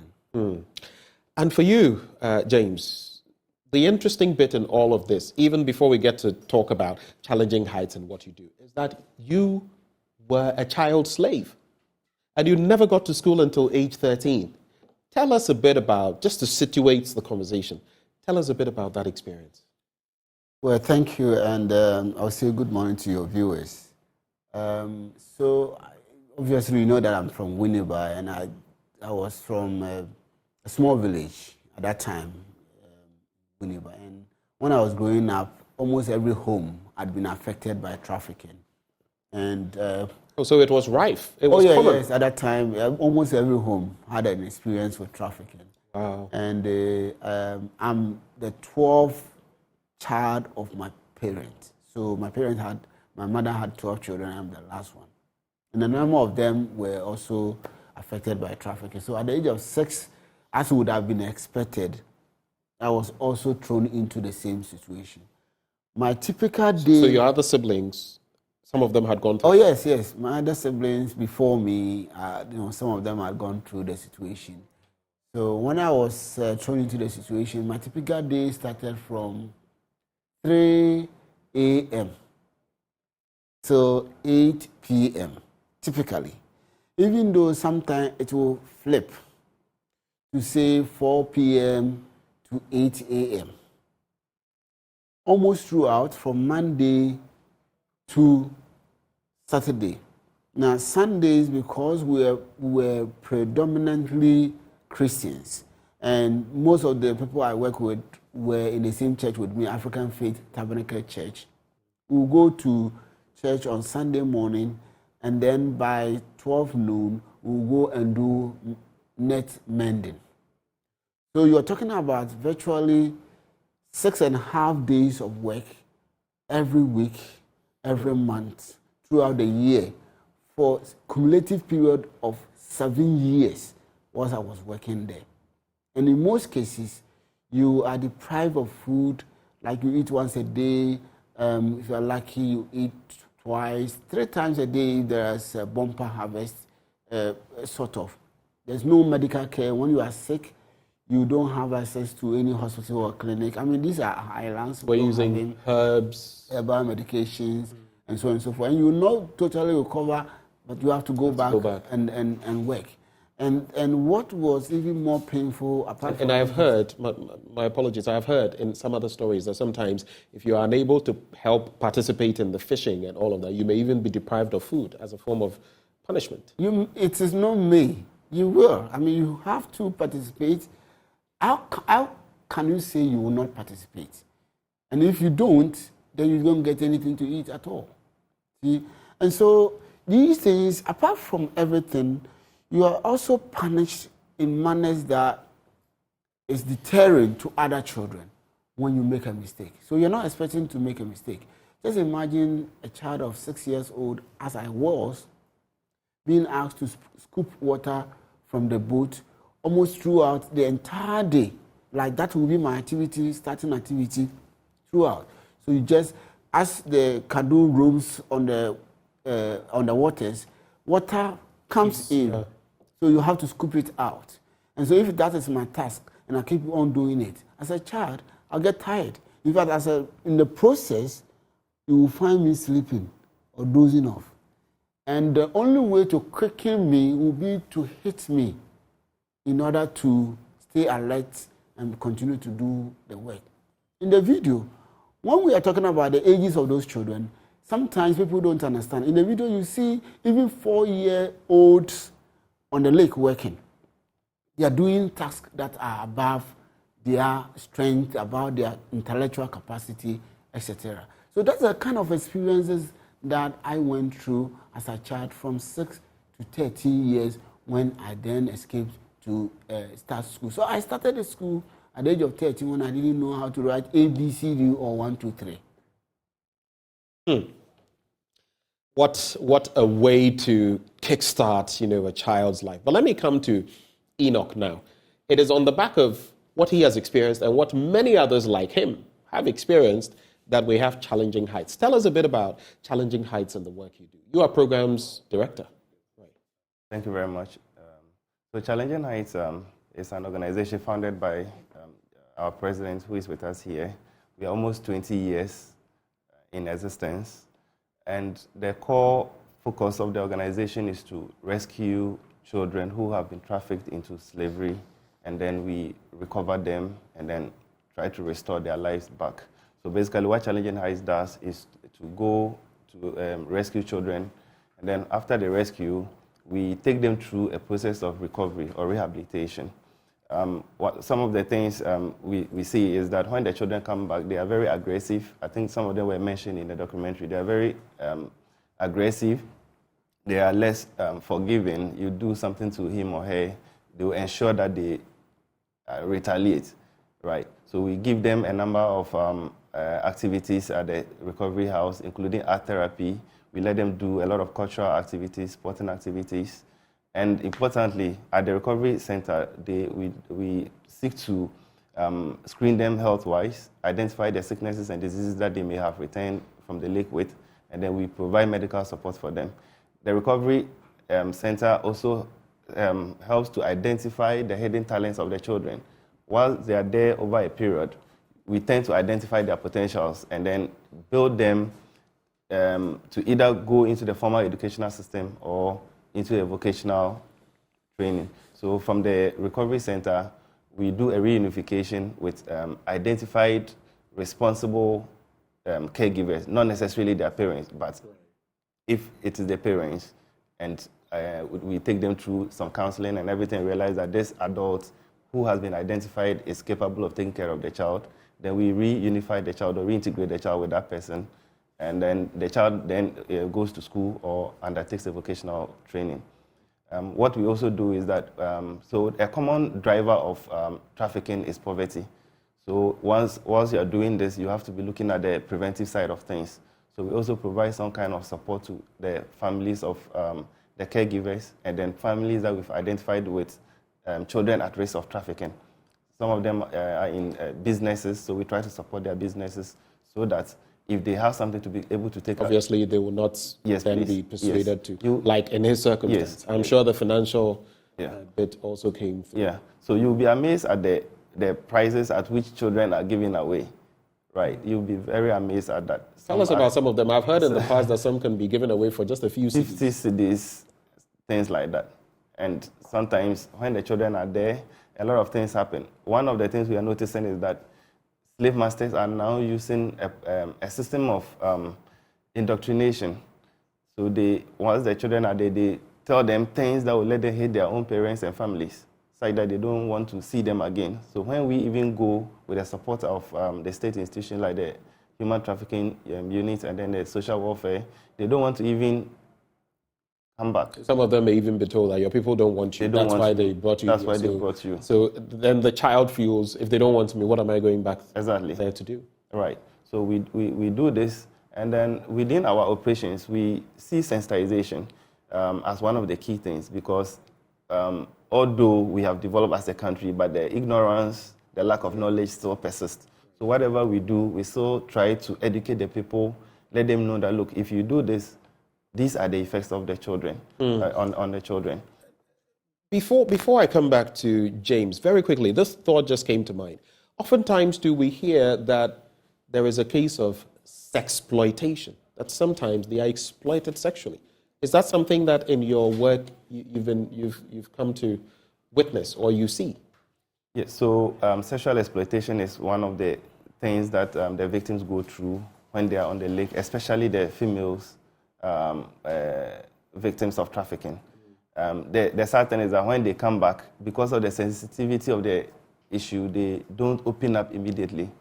So some of these things, we get to know about it much later when they undergo the recovery and they now begin to trust the people they are with. Then they now begin to open up and then they tell you that, look, this person even did this to me when I was on the lake. This person did that and all that.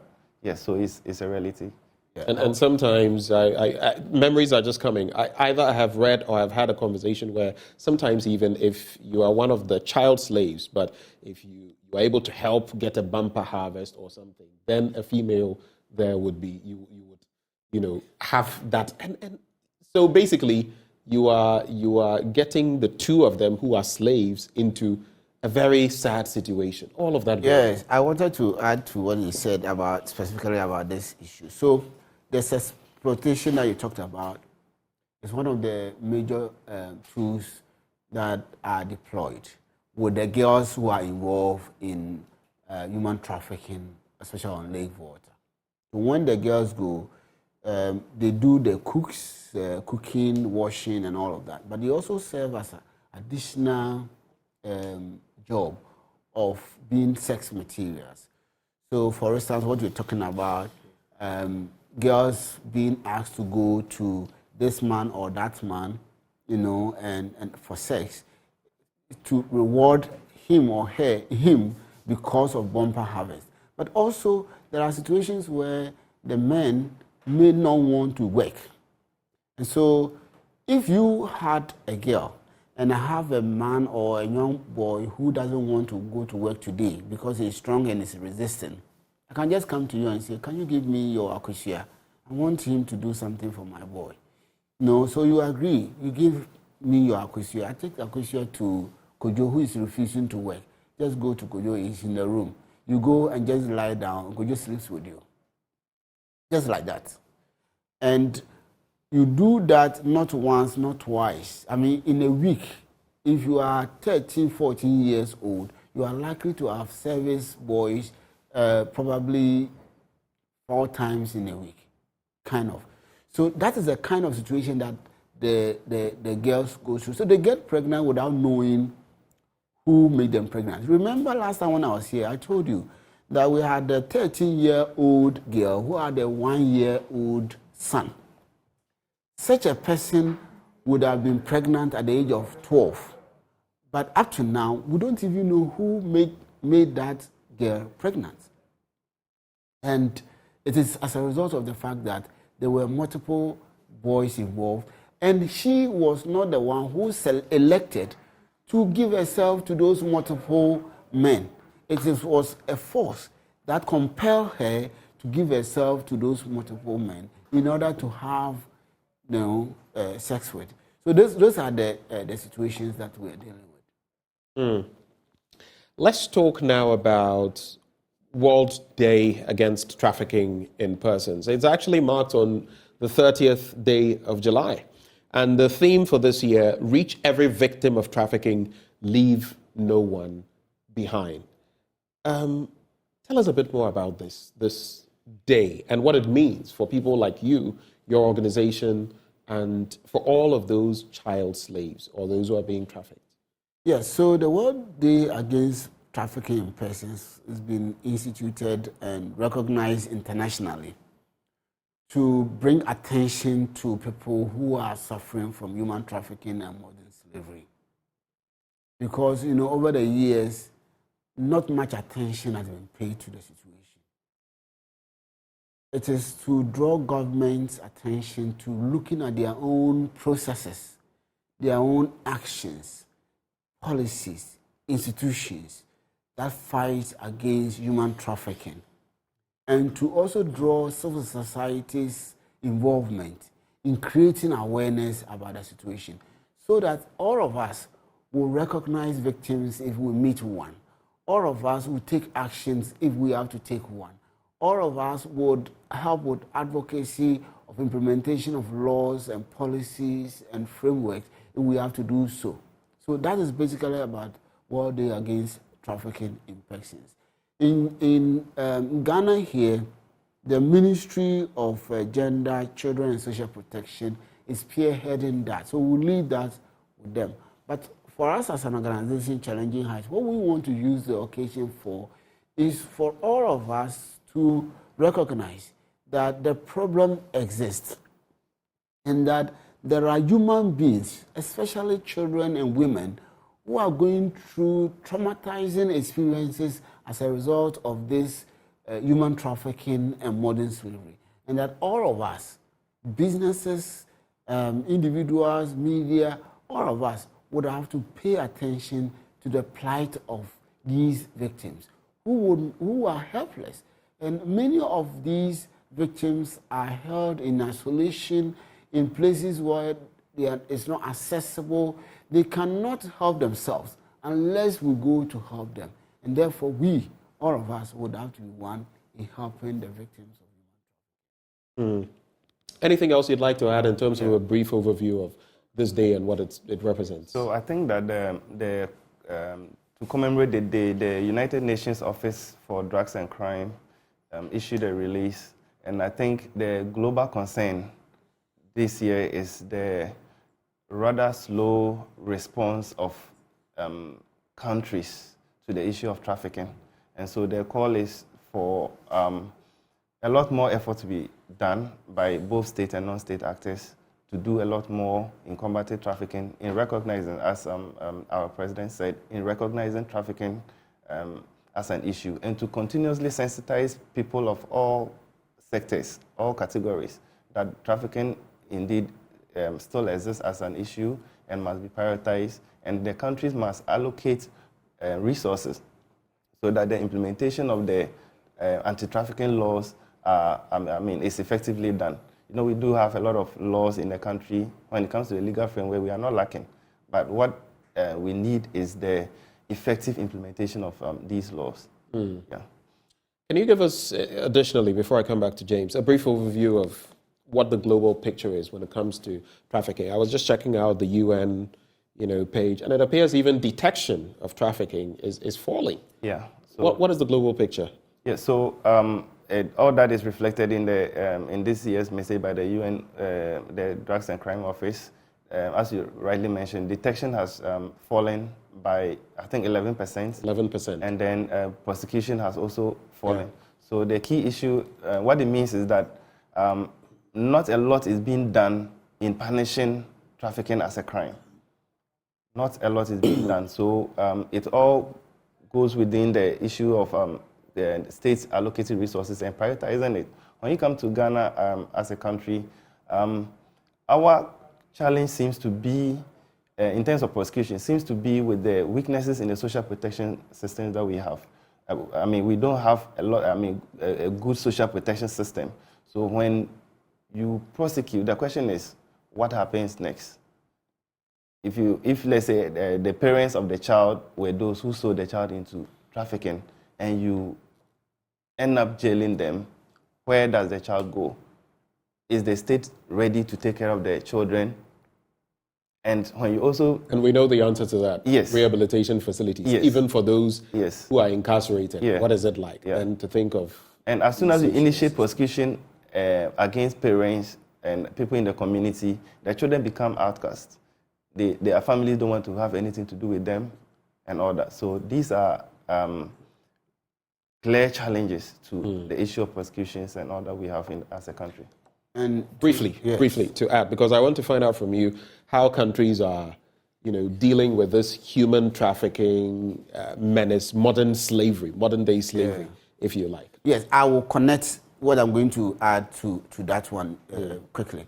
So globally, there are almost 50 million human beings who are victims of human trafficking and modern slavery, according to the Global Slavery Index. And most of these are children and women. We also know that globally, the profit out of human trafficking and modern slavery is over $150 billion. Billions. Every year. So that is how it is, in this world. So we are not talking about only Ghana, we are talking about so many countries in this world who are all, having issues with modern slavery and human trafficking. Now, but in terms of our own efforts, yes, there's a global context, but in Ghana, how much have we done? In Ghana, you see, so we have the human trafficking law, and then we have the National Plan of Action. We have institutions like the Human Trafficking Secretariat placed under the Gender Ministry. We have the Anti-Human Trafficking Unit of Ghana Police Service. So in terms of institutions and laws, we are doing well. But as Enoch said, in terms of implementation, we are lacking. And it is because we are lacking, that's why we have so many children who are victims of human trafficking and modern slavery. There are a lot of countries making effort, but the effort that the West are making is backed by action. You see, so if you go to Australia, for instance, they have the Modern Slavery Act, which they passed in 2018. The Modern Slavery Act is rigorously enforced. If you go to UK, they have the Modern Slavery Act as well, which was passed in 2015. It is rigorously enforced. That requires companies to even report on their website the effort they are making to address human trafficking and modern slavery. You go to the Netherlands, similar story. But when you come to our side, implementation becomes the challenge. And that's quite a situation, which brings me to the next question. In terms of, like you said, entities even have to put on their website what they are doing to counter child trafficking, trafficking in persons, from their own standpoint.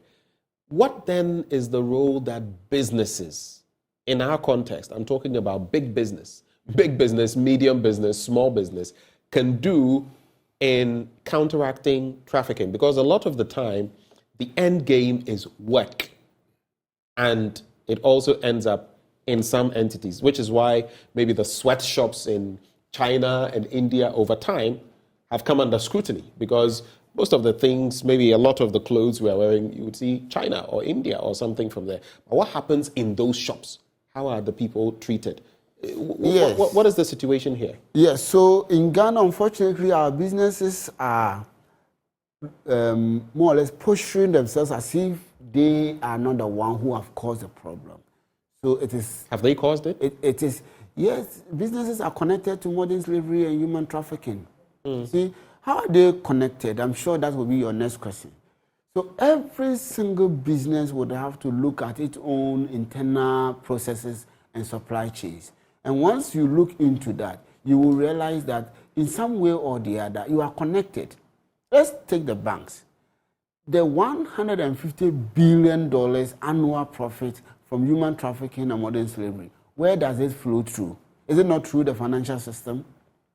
So it means that you, as a banker or financial institution, you are also making profit off of the victims' effort. Directly or indirectly? Directly or indirectly, because the money is flowing through your supply chains, and you are making profit out of that. So, for instance, I traffic you.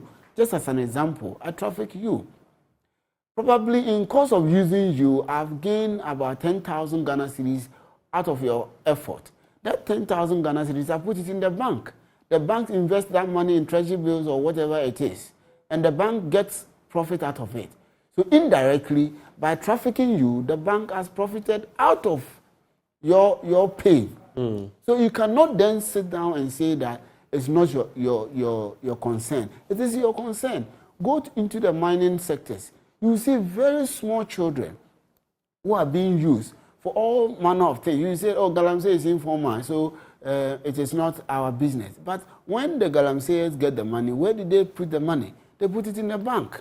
So as far as Ghana is concerned, are there no entities that are sort of standing up and saying, you know what, let's be a shining example? And I pose that question in this context.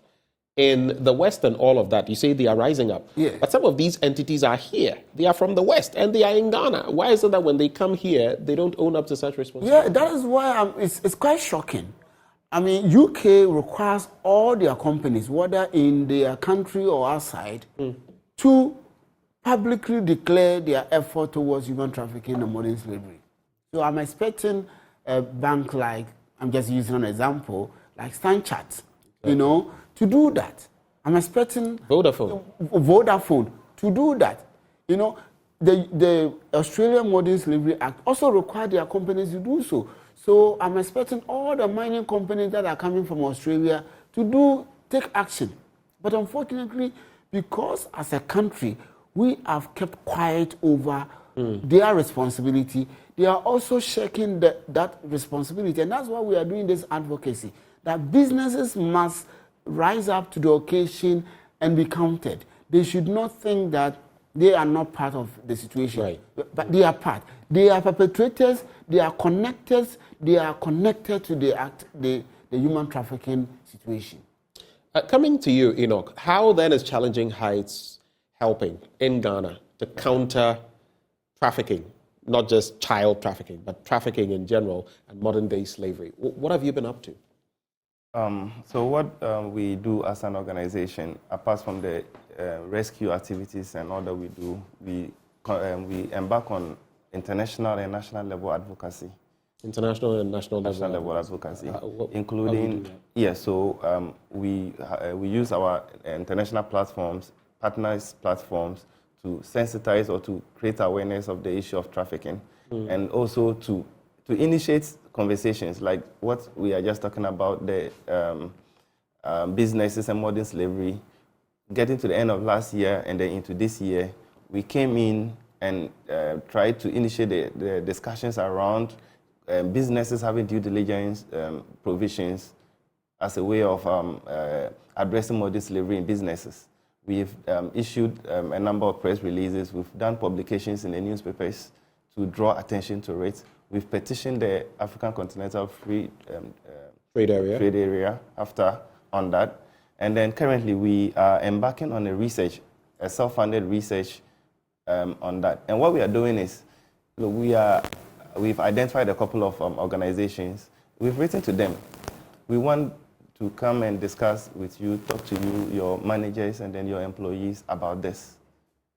And believe me, as at, I think Thursday or Friday, when I had a conversation with the officers, only 3 organizations have given us a positive feedback. The rest are saying, okay, we are still looking at it. We need to do this. We need that kind of thing. So, what is the fear?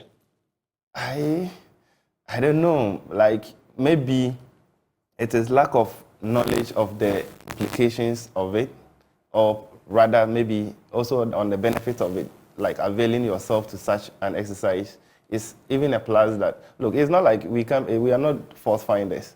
When the issue exists, if you know that an issue exists, you acknowledge that it exists, it gives you an opportunity to be able to act responsibly, take steps to remedying it, rather than being there and maybe it exists and for all you know, and in most of the places, if you look at the evidence, sometimes the top managers don't know, especially the issues of the sexual aspect of things, people who are employed into organizations and maybe taken advantage of and all that. Managers don't get to know about that. So we think that maybe doing something like this would probably bring some information out so that the big entities will know that, okay, either we are on the right path. If we are not, then this is what we need to do to be on the right path. So I think it is the lack of knowledge, or probably they think we are on a fault-finding mission, which is not the situation. We've already spoken about some specific situations of those children who are actually trafficked and what they go through, from starvation as a tool of manipulating them, sexploitation, among others, and even creating a rift between them and their families and all of that. We've spoken about those.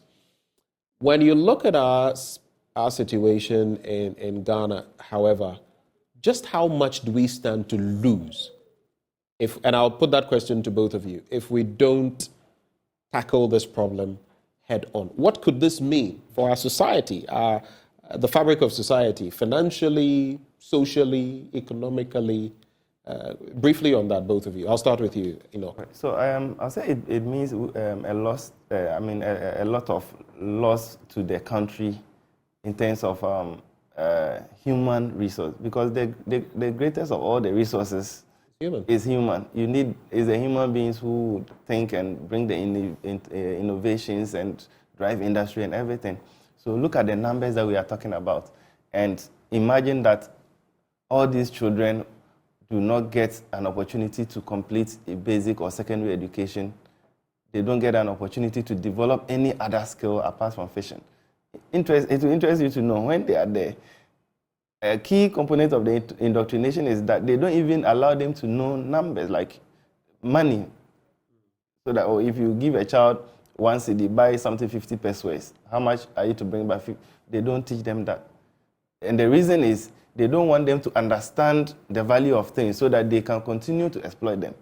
So you can imagine that if you are there from 5 to about 16 years, 17 years, and you come out, and you are now having to grapple with these things, when are you going to make up and then become somebody who society can benefit from? So the loss, I think, is enormous to the country at large, to the individual families, and the more children we have there, once you have a child there, it perpetuates the situation. Other families get motivated because if you are, the parents or the caregivers are there, the guardians are there, and occasionally somebody brings them some 100 Ghana cedis during festivals, like the coastal areas. During the festival, someone will come and then, this is 200 cedis or 100 cedis, and that is a lot of money to them. Others get motivated to do that. So the more we delay in tackling this, the more children are driven into it, and the more we lose as a country. Right. The UN, in talking about this, makes mention of the fact that trafficking in persons is a serious crime and a grave violation of human rights. So to cap off the conversation on that same point, right before we wrap with your call to action, what would you say? Well, in terms of the human resource, I think that Enoch has spoken extensively. I think that we should just look at the numbers and look at the wastage. If at the age of 13, when I escaped, if I had not had the courage at that time, or I don't even know what came. So you ran away? Yes, ran away. I wouldn't have been sitting here being able to have this conversation with you. So it would be a human resource that would have been lost, right? In the same way, I would say that I was not the most talented person on that lake. There were more children who were more talented than me. But unfortunately, they didn't get the opportunity to escape. So they couldn't go to school. So they couldn't become the banker like I became. They couldn't become the person who has now employed almost 300 people in my organization and my businesses. So me alone, with that small talent, now employs over almost 300 employees. Just imagine all those others if they had been able to be freed and gone to school. If even each one of them was able to employ what they could have become 10 or even have their own lives back, it would have been a human resource profit to the country. So that's why we all have to take steps. Okay. If I had the opportunity to see some of the pictures, I would have explained to you the actual physical implications of what's happening. All right. So your call to action is in less than a minute. Well, I would say that everyone should come on board. We, as an organization, are doing our best. We've rescued over 1,800. That's about 1,800 of those children we are talking about. We need support to do the work that we are doing. But more importantly, government itself would have to allocate money, that's budget, to its own institutions, as I have always said, to Human Trafficking Secretariat, Anti-Human Trafficking Unit of Ghana Police Service, etc. All right. Enoch? Okay. So I will ask for greater collaboration between civil society organizations and also with government institutions. The issue of trafficking requires a holistic approach. And so CSOs, NGOs, and then the government institutions ought to work together in a collaborative manner to be able to combat trafficking, especially involving children. All right. Thank you so much. And this has been our conversation on the World Day Against Trafficking in Persons. If you're trafficking, by and by, you will be nabbed. And I think there should be stiffer penalties as well for parents who engage in this. James Kofi Annan is president challenging Heights. They have been working over the years to stem the tide of trafficking, modern day slavery, if you like. Enoch Derry Pufar is programs director with Challenging Heights. Once more, thank Thank you for joining us and continue with the good work. Thank you. And that is how we cap off this conversation for today. But there's still a lot more coming your way as we deliberate on the mid-year budget review to be presented today in Parliament. Today, Finance Minister Ken Ofori-Atta will be doing that. After all the flip-flopping and the back and forth, it will be delivered. But what are your expectations? We'll be interacting with those who are doyens in economics and finance to find out what their thoughts are. We'll be talking about the different aspects of our economy and also deliberating with banking consultants. That conversation up next on the AM Show.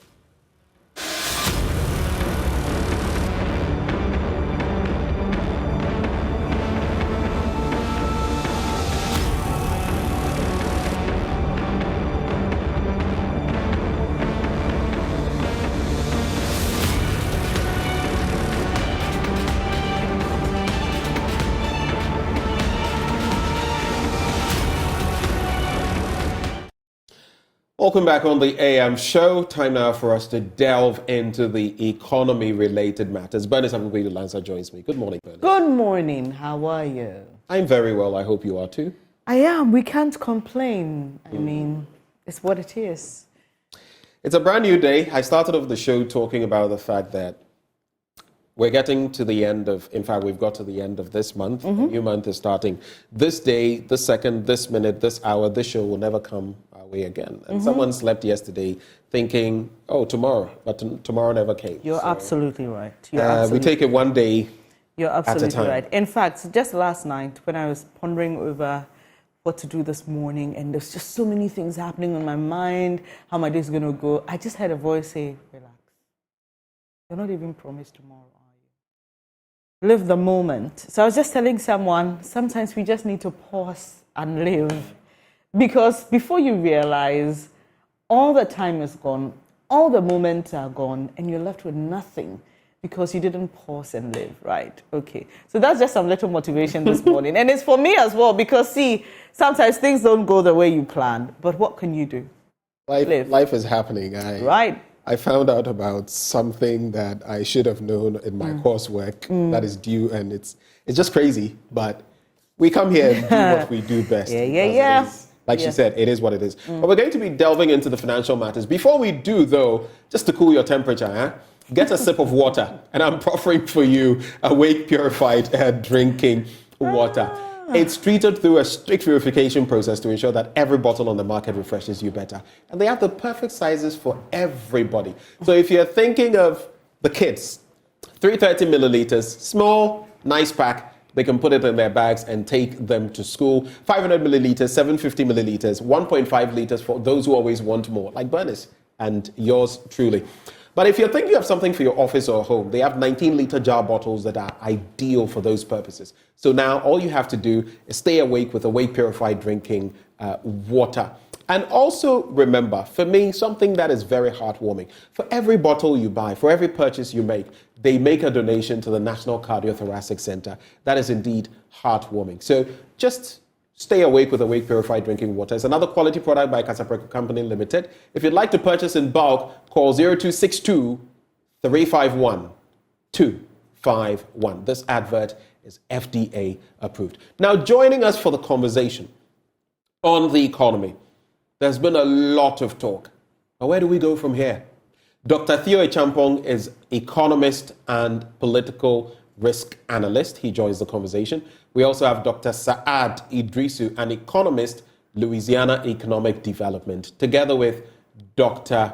Richmond Etiahene, a banking consultant. And what will we do without the tax people? Gideon Ayo, tax partner, Deloitte, Ghana. Gentlemen, a very good morning to all of you. Good morning. I'd just like to hear from each one of you to be sure I have all of you on board. Good morning. Okay. I guess I just wanted to hear everyone's voice. I'll start with you, Dr. Theo Echampong, just briefly as we get into the conversation. There's been this merry-go-round back and forth with the mid-year budget review, and finally, it's about to be delivered today. I'll just start with your brief appreciation of where we find ourselves as a country. We were told that in recent times, debt had gone up by some 20%, and what your expectations, briefly, would be today before we get into the thrust of the conversation. And that same question to all of you before we move on. Dr. Theo Champo, starting with you. Yes, good morning. Pleasure to be here and happy to see my other co-panelists. I think we've made some progress since the beginning of the year in terms of, for example, the domestic debt exchange and other related matters. But by no means are we out of the woods yet. There's still quite a number of significant headwinds that the economy faces that we've got to address. And for me, particularly coming into the media review today, I'm looking out for probably about 4 things that we should get some concrete answers to. The first one being, we know that we've got a $10.5 billion financing gap that we've got to close. This year alone, we're looking to raise about $2.5 billion to close that gap. So we need to hear what the government is doing in relation to that, and related to that matter, the issue of the external debt treatment. So where are we on those conversations and the negotiations, and what should we expect from our creditors?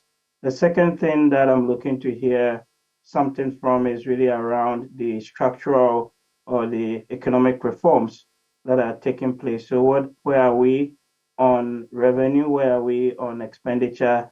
Which tax handles items have we made progress on, and particularly on expenditure, the cuts that were sort of promised, because under the IMF program, you got to do a 2/3 expenditure cut or rationalization by the end of the year. We're already halfway through the year, so we should actually see some numbers right on where we are related to that.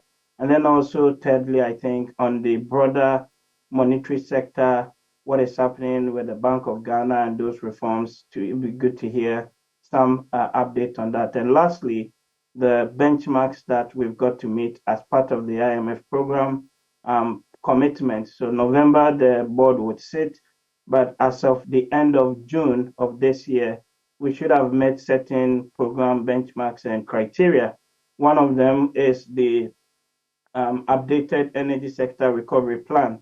And again, I think it'll be good to get some details from the government on those matters. So those are the things that I think broadly I am looking out for from the government on this media budget. Dr. Saad Iddrisu, your take briefly on that point.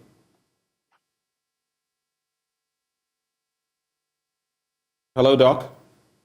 Yes, good morning, Ben, and good morning to my panelists as well.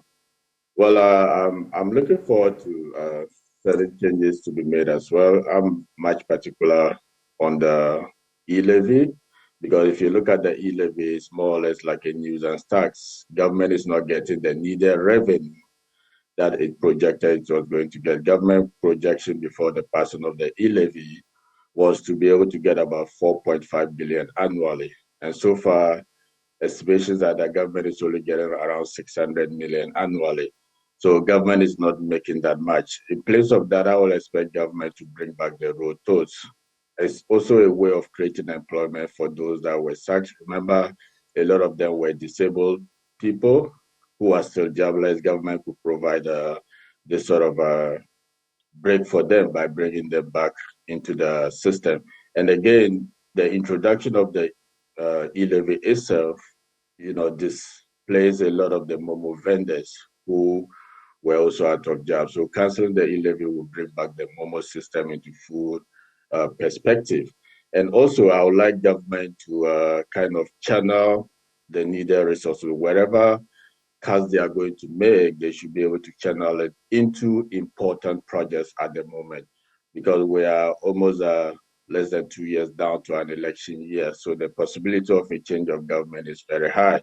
And you don't want to hand over a lot of uncompleted projects to a new government that will take over. So government should, at this point in time, focus on important projects and forget about the other projects that wouldn't inure so much to the benefit. And important projects like the Agenda 111 I believe is a priority which government should actually focus on.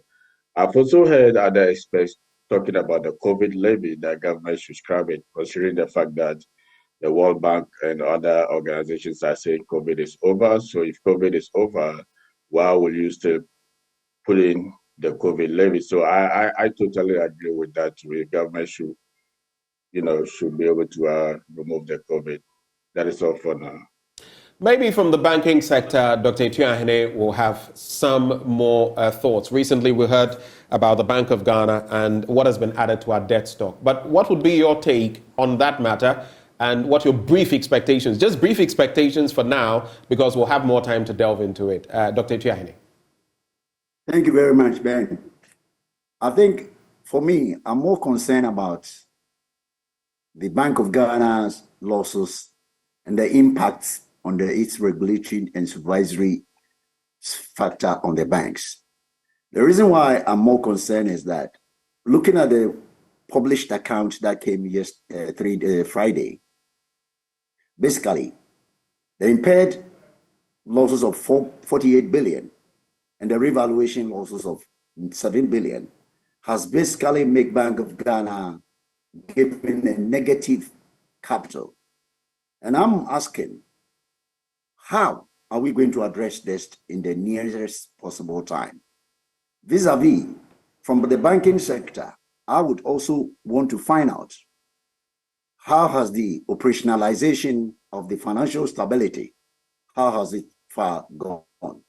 Now that we've been told that the bank submitted their capital plan, I believe that the operationalization, especially for the indigenous banks, the local indigenous banks, we've heard that the multinational banks have started put in place their recapitalization. So for the time being, for me, I'm more concerned about, I would expect the finance minister to give us a detailed background of what has happened to Bank of Ghana. Because in the history of the country, this is the first time the central bank is being insolvent. What I mean by insolvent, if you look at the auditor's report, you could see that negative capital of 55 billion. What has happened? Didn't we say it? Why have we sat down for this to hit a central bank? Because when it happens like that, Ben, what it means is that your regulatory capacity has been incapacitated. What I mean is that you're supposed to look at the open market operation and providing emergency liquidity. But the Latin word say that, nemo dat non con habet. No one claims what he hasn't got. If you don't have it, how do you regulate it? And more importantly, for me, where I sit is that, when you do the debt restructuring and you reissue a new security, according to literature, you cannot give a zero risk rated bond to any institution because you yourself, you don't have. So how can you rate? These are the issues that I expect the finance minister to delve into it technically so that we understand why you issue a risk-free bond at spread over 15 years when the central bank and the government itself has defaulted. So these are the things that I want the finance minister to explain to the banking sector and the financial world so that we would appreciate the measures that he's putting in place to address it. Thank you very much, Dr. Ituahene. Now, we have Gideon I.O., a tax partner with Deloitte Ghana, joining us in studio. Thank you for your time. So just gone, we just had one of the panelists talk about his expectation on the e-levy. We know we didn't hit our target, but at least government is getting something, whether significant or not, there's something coming into the coffers of government. Would you say at this point, where the BOG, like we just heard, is recording losses, we're struggling, the economy is unstable, we're running an IMF program, would it be a prudent decision to scrap the e-levy or any tax for that matter? Okay, thank you very much for the question. From a fiscal or tax policy view, we are looking at all the various new implementations that the government introduced earlier this year, late last year, as part of this whole IMF restructuring. and to see what effect is fiscal policy helping the monetary policy and the central bank to be able to meet our growth objectives. Ghana wants to grow, but we know that the tax policy forms a part of it. So government needs revenue, but at the same time, they have to tread a balance of making sure that industry grows at the same time. So the e-levy, for example, we want to know how much has been accrued under the e-levy, the VAT increments that we've seen in the year, how much has it brought to the industry, and whether, as the AGI and other industry associations are saying, whether the increment in VAT is having a negative effect on growth. If we see this and based on the information coming out, then it means that government really has to do something about it so that make sure that things like the e-levy, VAT increment or the excise tax increment that came on, whether they have to go down or whether it is left at the same point. But interestingly, though, on the back of what Bernice asked you, you mentioned the e-levy. Yeah. Dr. Saad Iddrisu made mention of how much we've been getting, about 600 million. Yeah. If your expectations were upwards north of, in fact, it was around 6 billion initially, brought down to around 4.5 billion, and now you're raking in 600 million. Is that not clear enough on the back of what Bernice asked you? I agree to that point. But as I said, this is the case where government revenue or the need to bring in government revenue has to be balanced with growth of the economy. So if government looks at it and say, well, we think we can get so much and it's not happening, I think that's something they could look at. So it's not a direct, straightforward answer, but I'll look for more information coming from this budget review. What have they accrued so far, and then if there's any more data or scientific evidence to back it, and whether they should review it.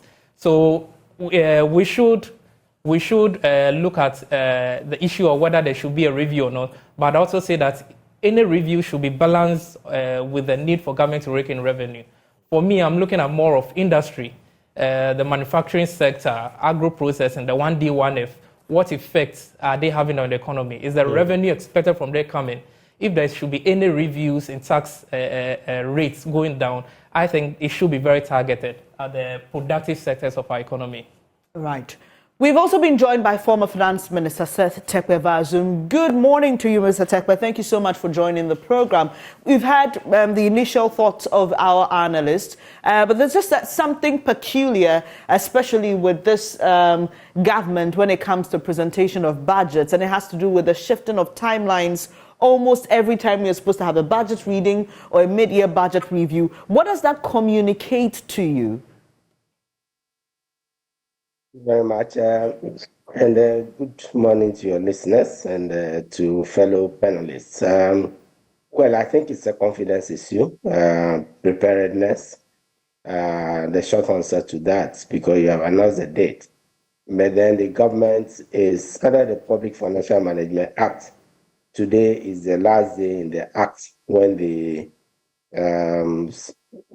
media review, should be presented. So one can say that they have met the deadline, but the expectation is that normally it's like the budget should be presented and the Appropriation Act, the budget itself and the Appropriation Act should be passed, at the end, of the year, by the end of the year. But in that case, under the Public Financial Management Act, there are timelines when things should be done, not in the case of the media review, specific. So the media review simply says, the Public Financial Management Act simply says that it must be done by July, 31st, which is today. So say that they are within, the deadline. But if I may say by way of introduction, that one, this what is happening now is a legal requirement. It used to be optional. The Constitution only spelled that if you needed a supplementary budget, then you should go to budget and you should go to Parliament for approval, because it's only, Parliament. And so any notion that we are not going to, ask for a supplementary budget is neither here nor there. That has to be looked at in the fiscal context. This is not, an introduction in the Public Financial Management Act that replaced the Financial Administration Act. A supplementary budget was created in both. But then in line with best financial practices now, and even in the US, mid-year reviews have become a common phenomenon, and that's why it was put in. so that there's a requirement for us not to wait for a whole year before a review is done. And if you read, section 27, it gives you all the requirements that must be met by the minister. So the minister is not going to select what he has to present. They are spread out. It includes a review of the macroeconomy. It includes, a view of where the estimates that were presented, whether it will be met, and it also indicates its impact even on the medium term, and that medium term now is also the medium term. The medium term for the budget, which is 3 years, is also the framework for the IMF program. And so this budget is very important in the context. The media review and the budget that is to come are very important in the context, of the IMF program. And I appreciate that you bring the context in because, like you said, we are running an IMF program. We have just had the Bank of Ghana tell us about its losses recorded. You have been at this point before. When I say at this point, I mean having to run an IMF program and create a budget as well. Over the years, we've heard from the finance minister, there was the Juma budget, there was the Nkosua and Kabon budget. If there was any thematic point that this budget should focus on, what should it be? From my perspective, Ghana is not at a point where we are making a correction. Most of IMF programs have been about making corrections. Something hits the economy, like COVID, drought, or others. And because we lack the resources, then we go, to the IMF, supported by the World Bank, African Development Bank, development partners, and then we do a correction. That is what the past 16 or 17 programs are about. In those programs, you have structural elements. But I would say that where we are now, Ghana is in a structural correction. I'm afraid when you talk about, huge expenditures, which is the issue, one of the big issues, whether you're talking about a Jumapa or whatever, they're neither here nor there. We are locked out. We cannot borrow for those things because all our revenue is virtually paying only compensation and interest. We defaulted. That's the fact you must accept. And you know what is happening in Bank of Ghana? Mr. Tuahine mentioned one aspect, but I'll come from the fiscal or public financial management perspective. Remember, the Bank of Ghana, and Theo has mentioned this, several times. The Bank of Ghana has been supporting financing government beyond the 5% in the Act, and therefore far beyond the zero financing that we attained in 2016 to the tune of 44 billion. If your deficit is 37 billion and your bank is supporting you 40 billion, it showed our lack of assets, and therefore a reliance on the central bank. Now, what it means is that we depleted the Bank of Ghana's own reserves. That's where the bankruptcy issue comes in. It is a fiscal that depleted it. We've been mentioning this for a very long time. And here you are again, the same Bank of Ghana, in addition to the points, the balance sheet. The balance sheet was the source. The same Bank of Ghana, we are being told, is writing off 37 billion of money lent to government in order that we can meet the DDE requirements. Mr. Tekpe, just kindly round it up for me so that I can get the thoughts of the others as well. I was just rounding up. So I'm saying that the interrelationship between the Bank of Ghana and Ministry of Finance is what needs to be examined. And this is where we need to make a distinction between accountability and independence. Elsewhere, the BOG, our central bank, goes, doesn't go to parliament, except for foreign exchange, the constitution. Elsewhere, the governor, the governors or the chairman, like the Fed, they do go. We are in a structural mode. And I think that that's what we have to consider. How are we going to, how are we going to ensure that we balance the budget Two, how are we going to make sure that we return to borrowing and stop relying on only treasury bills? It's not sustainable.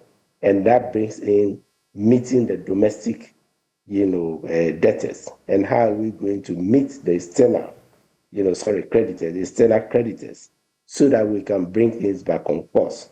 I don't think this is a budget that should be talking about big projects. There's just no funding, for those big projects as we speak, except for those that development partners may already be financing. Particularly, that's why the World Bank has become very prominent. The World Bank, African Development Bank, and then whatever the IMF will give us as a result of the program. Dr. Atuahene, in addition to the Bank of Ghana announcing the losses it made, it also told us that steps it was taking to recover from those losses. And one of them is refraining from monetary financing of the government of Ghana's budget. An MOU was signed in April this year. Do you think that decision is enough? I know there are a couple of others, but this particular decision for zero financing of government's budget, is it enough to help us, recover from the BOG's losses? Dr. Atuahene. Thank you very much. Right. I think, as people have been saying, hello? Yes, we can hear you. Please proceed. Yeah, as we've been saying all along, I think it's good we have these laws all over the place. But I think the application and enforcement has been the problem. I listened to Mr. Sektepe talking about the Financial Management Act and all those things. These things are there, and people are deliberately breaching it. And they breach it and get away with it.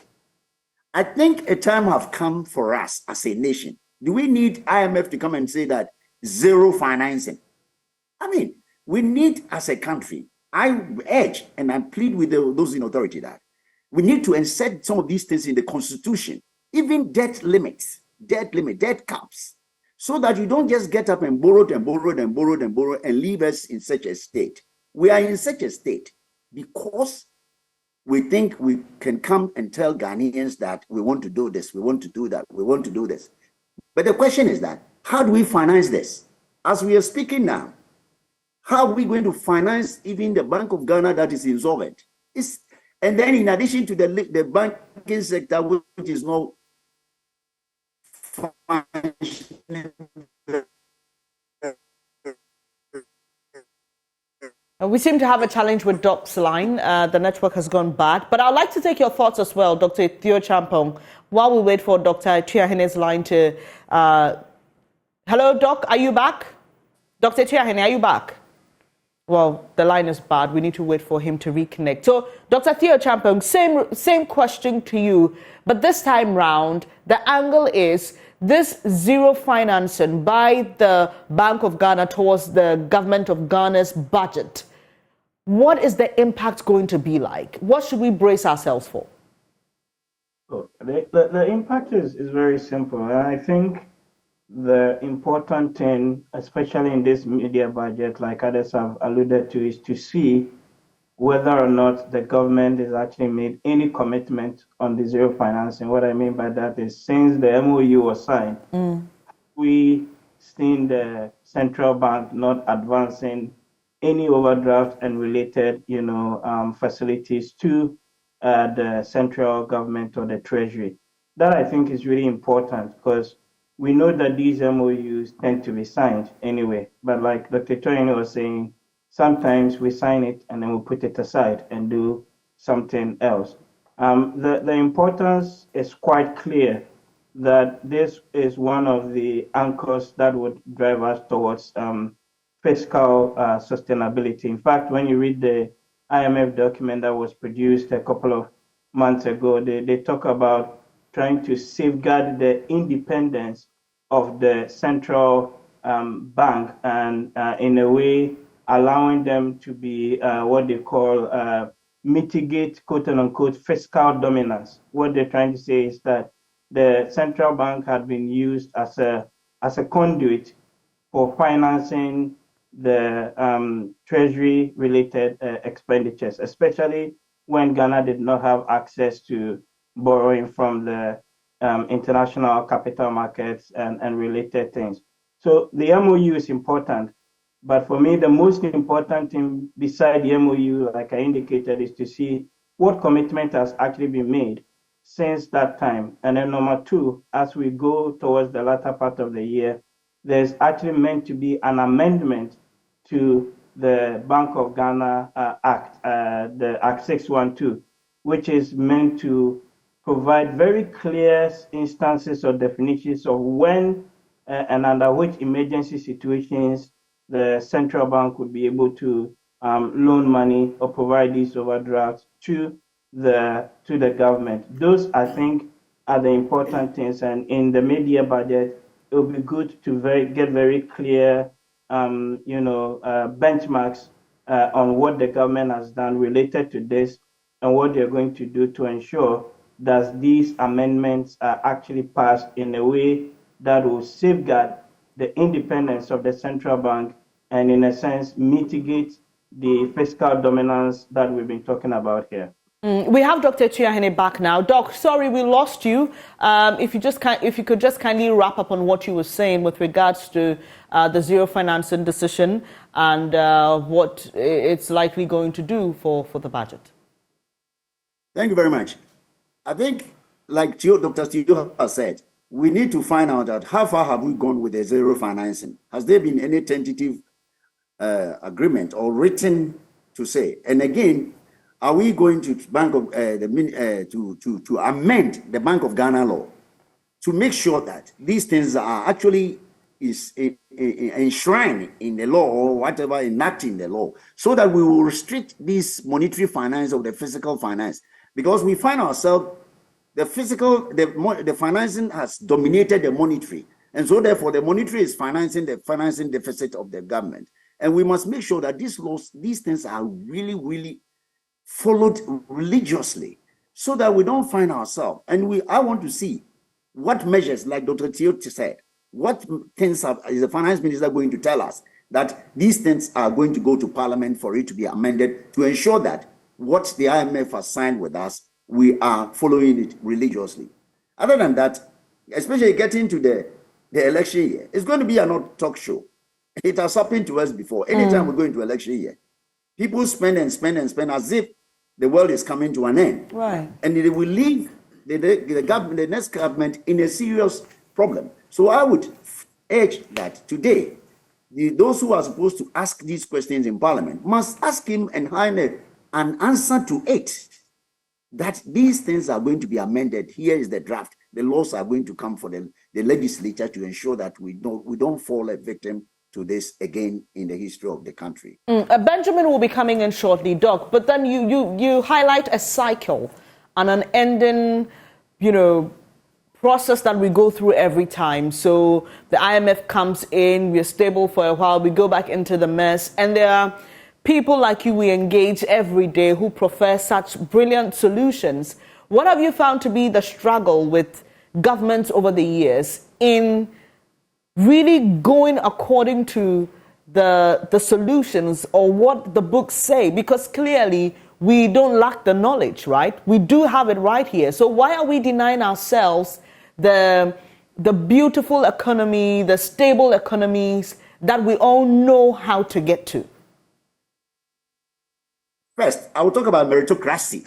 In our system, meritocracy doesn't work. You must belong to a certain party before you are called upon to advise. I believe, as a nation, we should have a national agenda. Because you see, what is happening is that the politicians will promise heaven and earth without even looking at the funding of it. And when they come to take over, then they have a problem. Either we go to external to borrow, or we borrow domestically to crowd out the private sector, or we overburden ourselves with interest payment and debt. I believe that, I will always want to say this, we must get to the Constitution and put a debt limit cap that you cannot do more than 50% of the GDP as against nearly 100% of the GDP we are facing. Until we get it Constitution, we get it put in the Constitution and let it be seen like, sorry to say, like a Bible for the country. I don't think the politicians will do that. They will talk They promise everything. This is Benjamin. I just have to interject briefly. Even the Americans have a debt ceiling that they've had to time and again push up. In recent times, the Joe Biden administration had to basically plead with the Republicans for that. We have our own parliamentary processes when it comes to our own caps, and even that we've not applied. We find ways of circumventing them. So is that really the solution? Well, the Americans will use the Constitution and go to Republicans to seek help. For us, your party, if you are in the numbers, if you have 150 or 170 people, you say, yeah, and it's approved. But if it's inserted in the Constitution, then you need to go and amend the Constitution before you can do the yeah. Unfortunately, we must be very serious about this thing that has happened to Ghana. And we must have a critical learning out of it. We must do a reflective learning and critical learning so that we don't go and find ourselves into it, because we promise everything over the earth. I've never seen politicians promising things that they have not even quantized it. And at least the good book tells me in Luke 14:28, who will build up a tower without sitting down to know the cost before starting? If you are not able to complete, the people will laugh at you. Now we are a laughing stock. We are a laughing stock. You have a central bank which is insolvent. You have a banking sector which is non-existent. And then you have the private sector which will depend on the banking to finance who cannot finance. And all that we find, we are being saddled with taxes and overbloated government expenditure. Government expenditure. Why can't we put something there so that my children will come to know that these things are inserted in the Constitution? You can American go to the Republicans. Where do we go? We go with numbers, and then we say yeah, and it's approved. Let me bring in Mr. Tekwe. I heard you, but for the sake of time, we have to really manage the time. So when I come next to you, I'll give you a slice on this before we move on. Thank you. Dr. Saad Iddrisu, so quickly on this point, I just want us to take a quick look, because the numbers don't lie and the numbers determine where our economy is going. If just to go back to that Bank of Ghana and the losses it incurred in 2022, we're looking at a whopping 60.86 billion Ghana cedis. Look at the breakdown in terms of what has been lost to the DDEP, over 40 billion Ghana cedis. Then we look at the cedi's depreciation. Of course, that affects our tax, our debt components, 5.27 billion. Then 6.12 billion lost to impairment of loans and advances. If you look at the central bank itself, for the first time in a long while, incurring such losses, what pressure does that put on our economy? And how should our mid-year budget review address these circumstances? Because it's added a component of about 20% to our debt stock. Well, thank you. I think the most basic point to make here is that the central bank is supposed to be autonomous. That is what is said based on the rules and all that. But with the kind of economy we operate, there's no way that the central bank will be autonomous, in the sense that the intermarriage between the central bank and the executive will always play a role. But the main point for the central bank governor to always put behind is the fact that there are certain limits you need not cross to the point of putting the central bank in this form of insolvency. And again, if you look at the whole report, I mean, I read the foreword that was issued by the central bank governor and the Addison himself.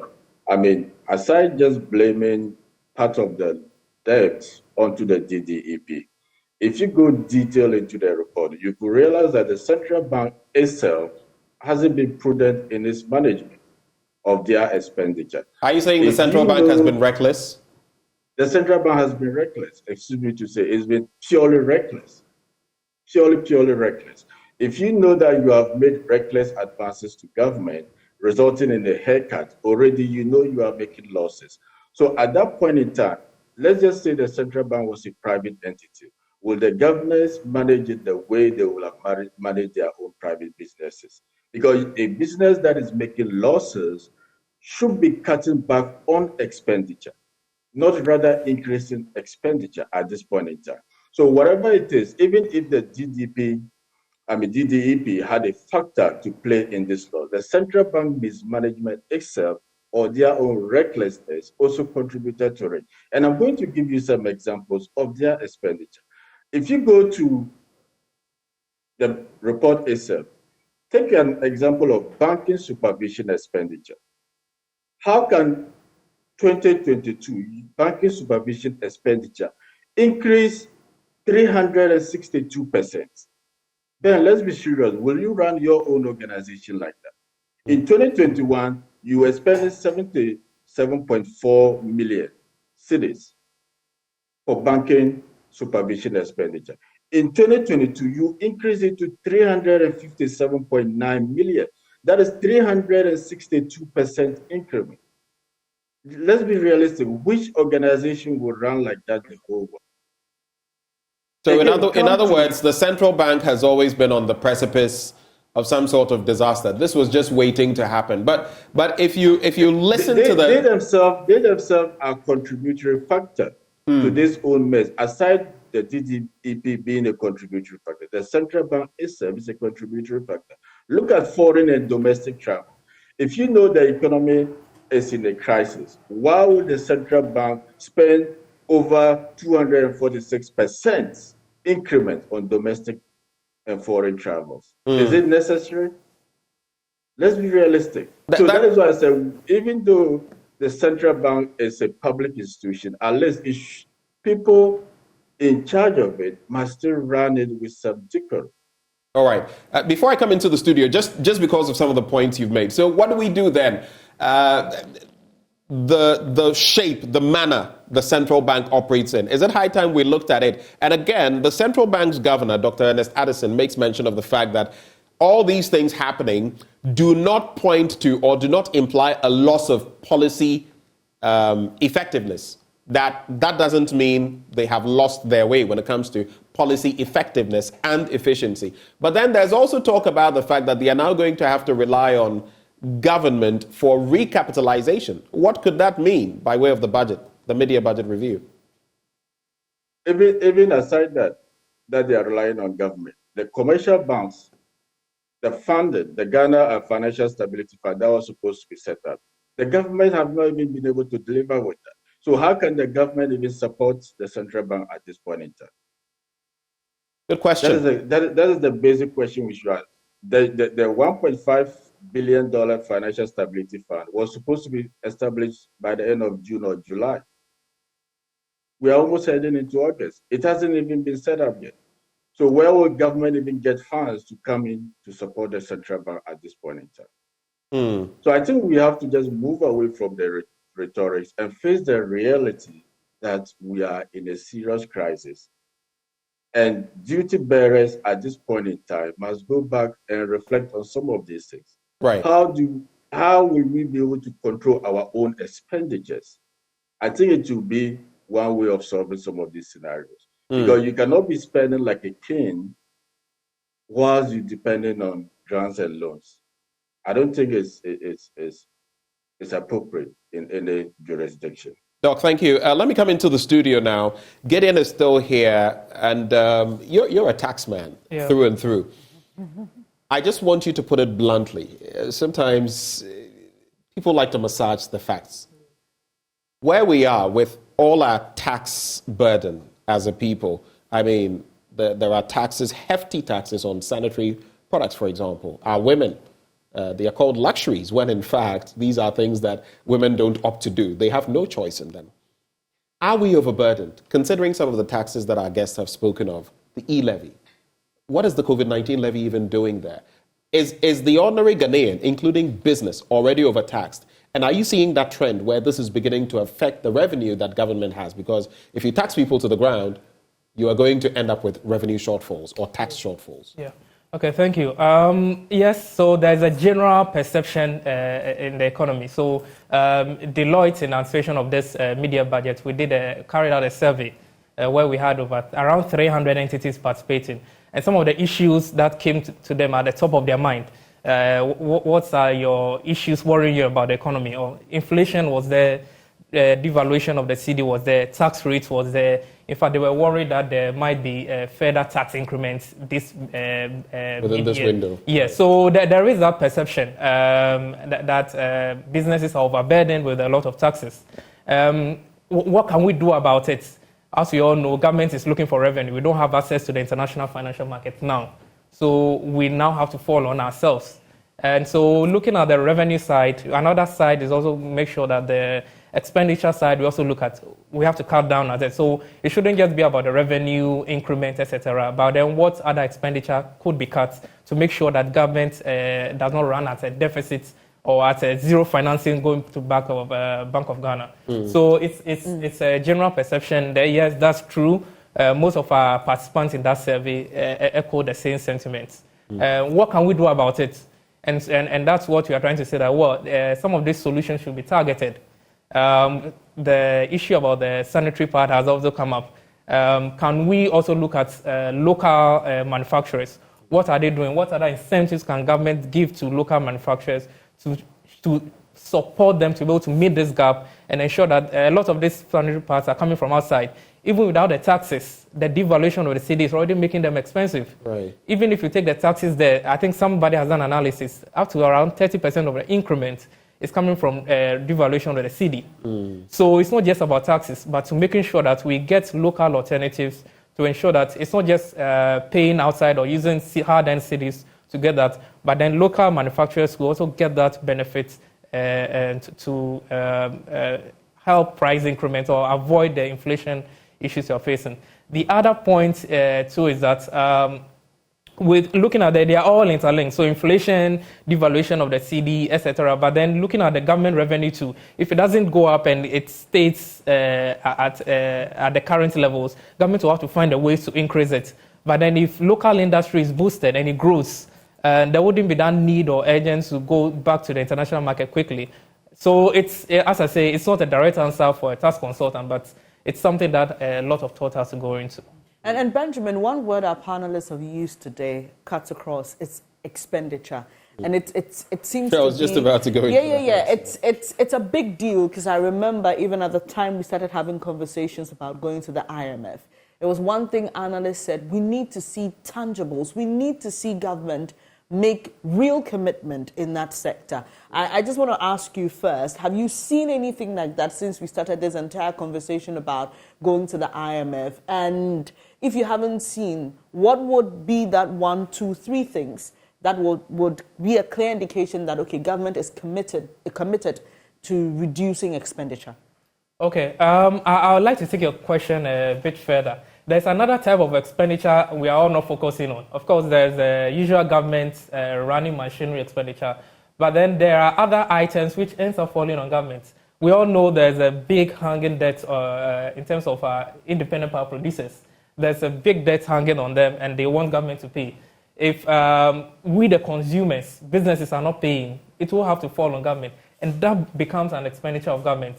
We are aware of some of these financial costs in terms of restructuring of the financial sector. It fell on government. That's also another government expenditure. And these are quite significant. So we are, from this media budget review, I would expect to see something said about how government is going to handle the independent power producers in terms of the cost of energy that we are paying for. And what other efficiencies... But I thought that was clear. There's no way forward. I mean, we don't have the money. How much did we even get? How much are we getting from the IMF this year? 900 million. We got 600 million. We're getting another 300 million. We're talking billions of dollars that we owe them. Yeah, so somebody we don't have a clear plan. 2 billion. Somebody has to pay. And so if government doesn't have that amount of money, then we, the consumers, businesses are going to pay. And let's not forget that if the cost of energy goes up, it's going to affect industry as well. Cost of inflation also continues to rise. And we know government is battling, handling inflation now. So if that section or that side of our economy is not handled very well, the inflation rates that we are seeing will continue to increase. A quick one to you before we get to the other guests. On that same point of expenditure, you would notice that the buffer food stock company, for example, recently was struggling to make some payments on the back of releases from the Finance Ministry to the Ministry of Education. But the point to be made is that government is not backing down on its flagship programs. Free SHS, One Village, One Dam, and all of that. A lot of them have proven ineffective and inefficient, yet we are following through on them, saying that we are not backing down at a cost. From that end, what do we do? What would you like to see? Do we shave off on some of them? What is the practical way that the taxman would suggest we cut down on expenditure? Okay, so this is a very difficult one, and I know the finance ministry is also managing or trying to handle this. From where I sit, or as a tax consultant, as I said, the economy is very much linked now, the devaluation of the CD, inflation, etc. Government really has to look at some of these flagship programs and understand something of that sort is ongoing to see to what effect can government look at cutting down the expenditure on this area. But let's not forget that in the economy that we have, government is one of the significant players.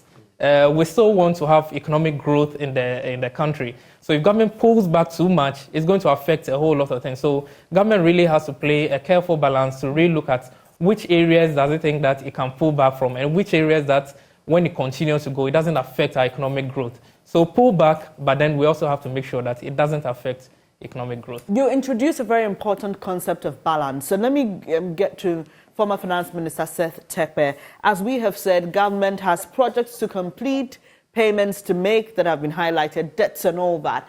But we still need to progress. We still need to move forward. How does government balance itself at this point? And I remember asking that question earlier, but I just want more specifics now. What clearly should be the focus of this budget, and what should we, like Mr. Ayi Owu suggested, what should government put a stop to for now while we wait to make significant progress and recovery? Well, thank you very much. The point is that we are at a point where, unlike previous governments, the government is not even able to borrow, apart from T-bills. It's not even able to borrow from its domestic, markets. So if government is not going to tackle expenditure, that is why you have not seen much progress on that front, and that is why arrears has become a major issue. We've not spoken about arrears. In fact, okay, somebody just mentioned, one of you mentioned bulk, storage and others. We are sitting, or as of 2021, we were sitting on a 77 billion Ghana cedi pipeline of contracts that were awarded, out of which 24 billion or so was paid, or suppose that's what the government said. By 2022, when we reviewed the report, this had gone down significantly by, again, 37 billion. When you go to the IMF, what has happened is that governments did not pay that amount. That amount, 37, has been added to the debt program. Is there in the review? Sorry, in the debt sustainability analysis. So sometimes some of us seems to be talking numbers, but you have to track these things to know what is going on. So the arrears have just been packed onto debt as part of the DDE that we are talking about. It's not being paid. And inclusive in that arrears are the IPP debt and the other bailout costs. But when we talk about that, I think that's the point I wanted to make in conjunction with what Mr. Chuahine was saying. We have done some of these things before. I think we should also begin to talk about where we have had, some successes. For example, ESLA was supposed to pay the entire IPP debt as of 2016, 2015. That was the essence of ESLA. It was supposed to pay a substantial amount, about 2/3 or so, of road contract arrears, right? So how can we be talking about, and we did the VRE payments of, VRE is our local IPP producing, gas. Remember, we refinanced and paid part of the loan they took from banks. We didn't give the money to VRA, we gave the money directly to the banks. This program was stopped. So we should also have a bit of hindsight. What happened, to the ESLA revenue? To your point, what we need to do is simple. We have to cut expenditure. Otherwise, in fact, the food producers themselves are not even producing for the free SHS and the rest. We have to, every program we have had has had an expenditure, serious expenditure component. Let me give you an example. We had to stop, a substantial number of the e-schools. It wasn't completely free SHS, it was partial. We had to stop in 2016. Mr. Tekpe, we are running out of time, unfortunately. So I'd like for you to give me specifics that you want government to hold on to, specific projects. Well, cut expenditure is always been done. 2, move away from increasing tax only and look at tax administration, look at compliance. Remember, GRA was created, VAT and income IRS were merged to strengthen. We did ICOMs. It was time to do despite the digital era, it was time to digitalize the domestic tax administration. It's solved. It's in the IMF program. We are being asked to do it. Next, go back to gift miss. It's in the IMF program as some of the things that we are supposed to do. We initiated all of these things already. Gift miss and control expenditure, right? And stop awarding contracts when you do not have the money. And then it is only then that you will put some stop to the borrowing, which is the problem of the debt. Next, restore, no matter how, even if it's a penny, start putting money back into the sinking fund. We cannot be borrowing and not be repaying. Right. So these are all the practical steps which I would think that, we should be moving back. And all of these are back in the IMF program. Our own initiatives are now back as though it is a fund that is forcing us, to go and do, Thank you very much, Mr. Tekpe. Homegrown policy. And to you, Dr. Tiahene, in wrapping up, we just heard Dr. Saad talk about or describe the expenditure increase of the Bank of Ghana with regards to, Benjamin, remind me again, what was it on? Was it surveillance, Dr. Saad, where he mentioned over 300%. He described it as reckless. I'd just like to take your thoughts on this one that is brewing in CBG. And the MP for Bogatanga's Central, a deputy ranking member of Parliament Select Committee on Finances, recently complained about the decision to make a deputy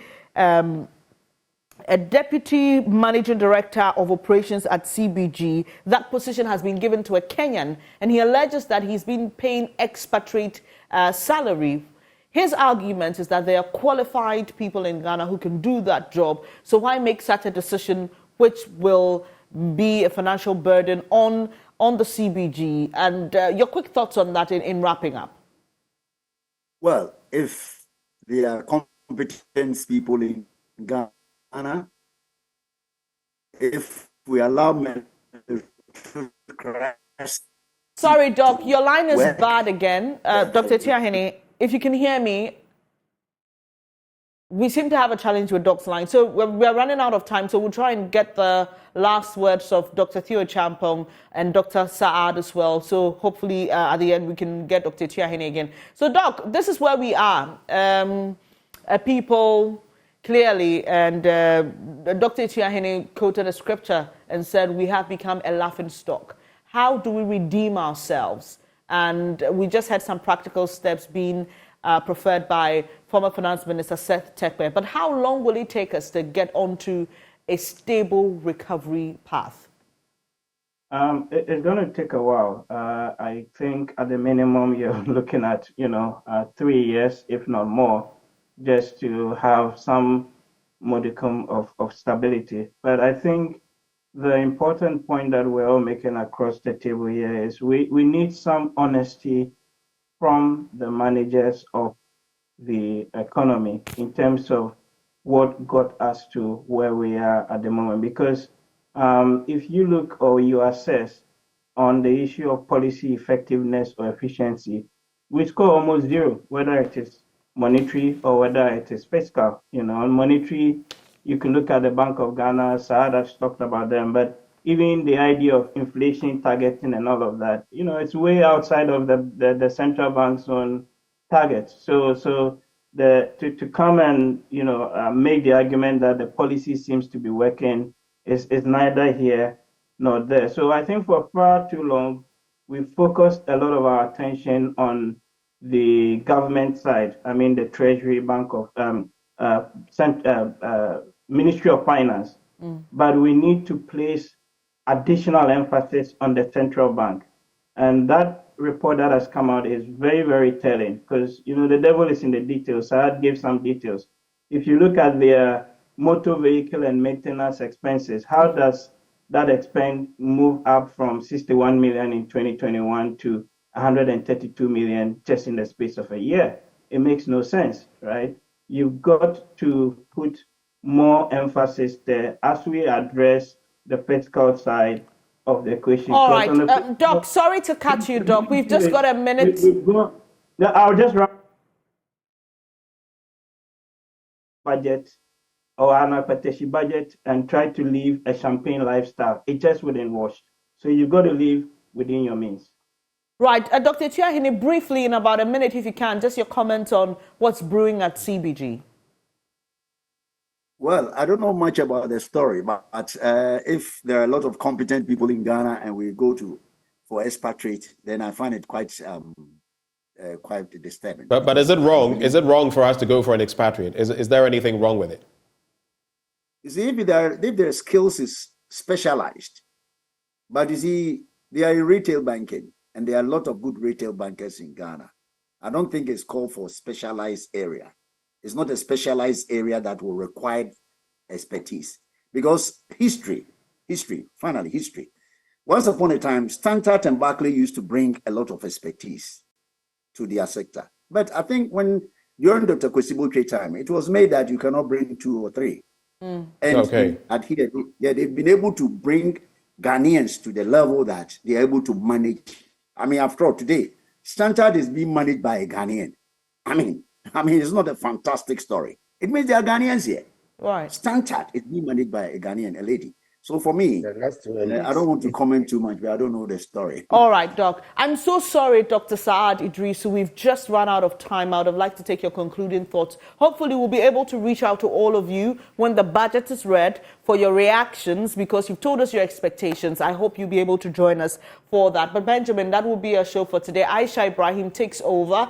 Hopefully, the minister will be coming to Parliament soon. We won't hear any more postponements. But that'll be it from Benjamin and I on the AM show. Up next is News Desk with Aisha Ibrahim.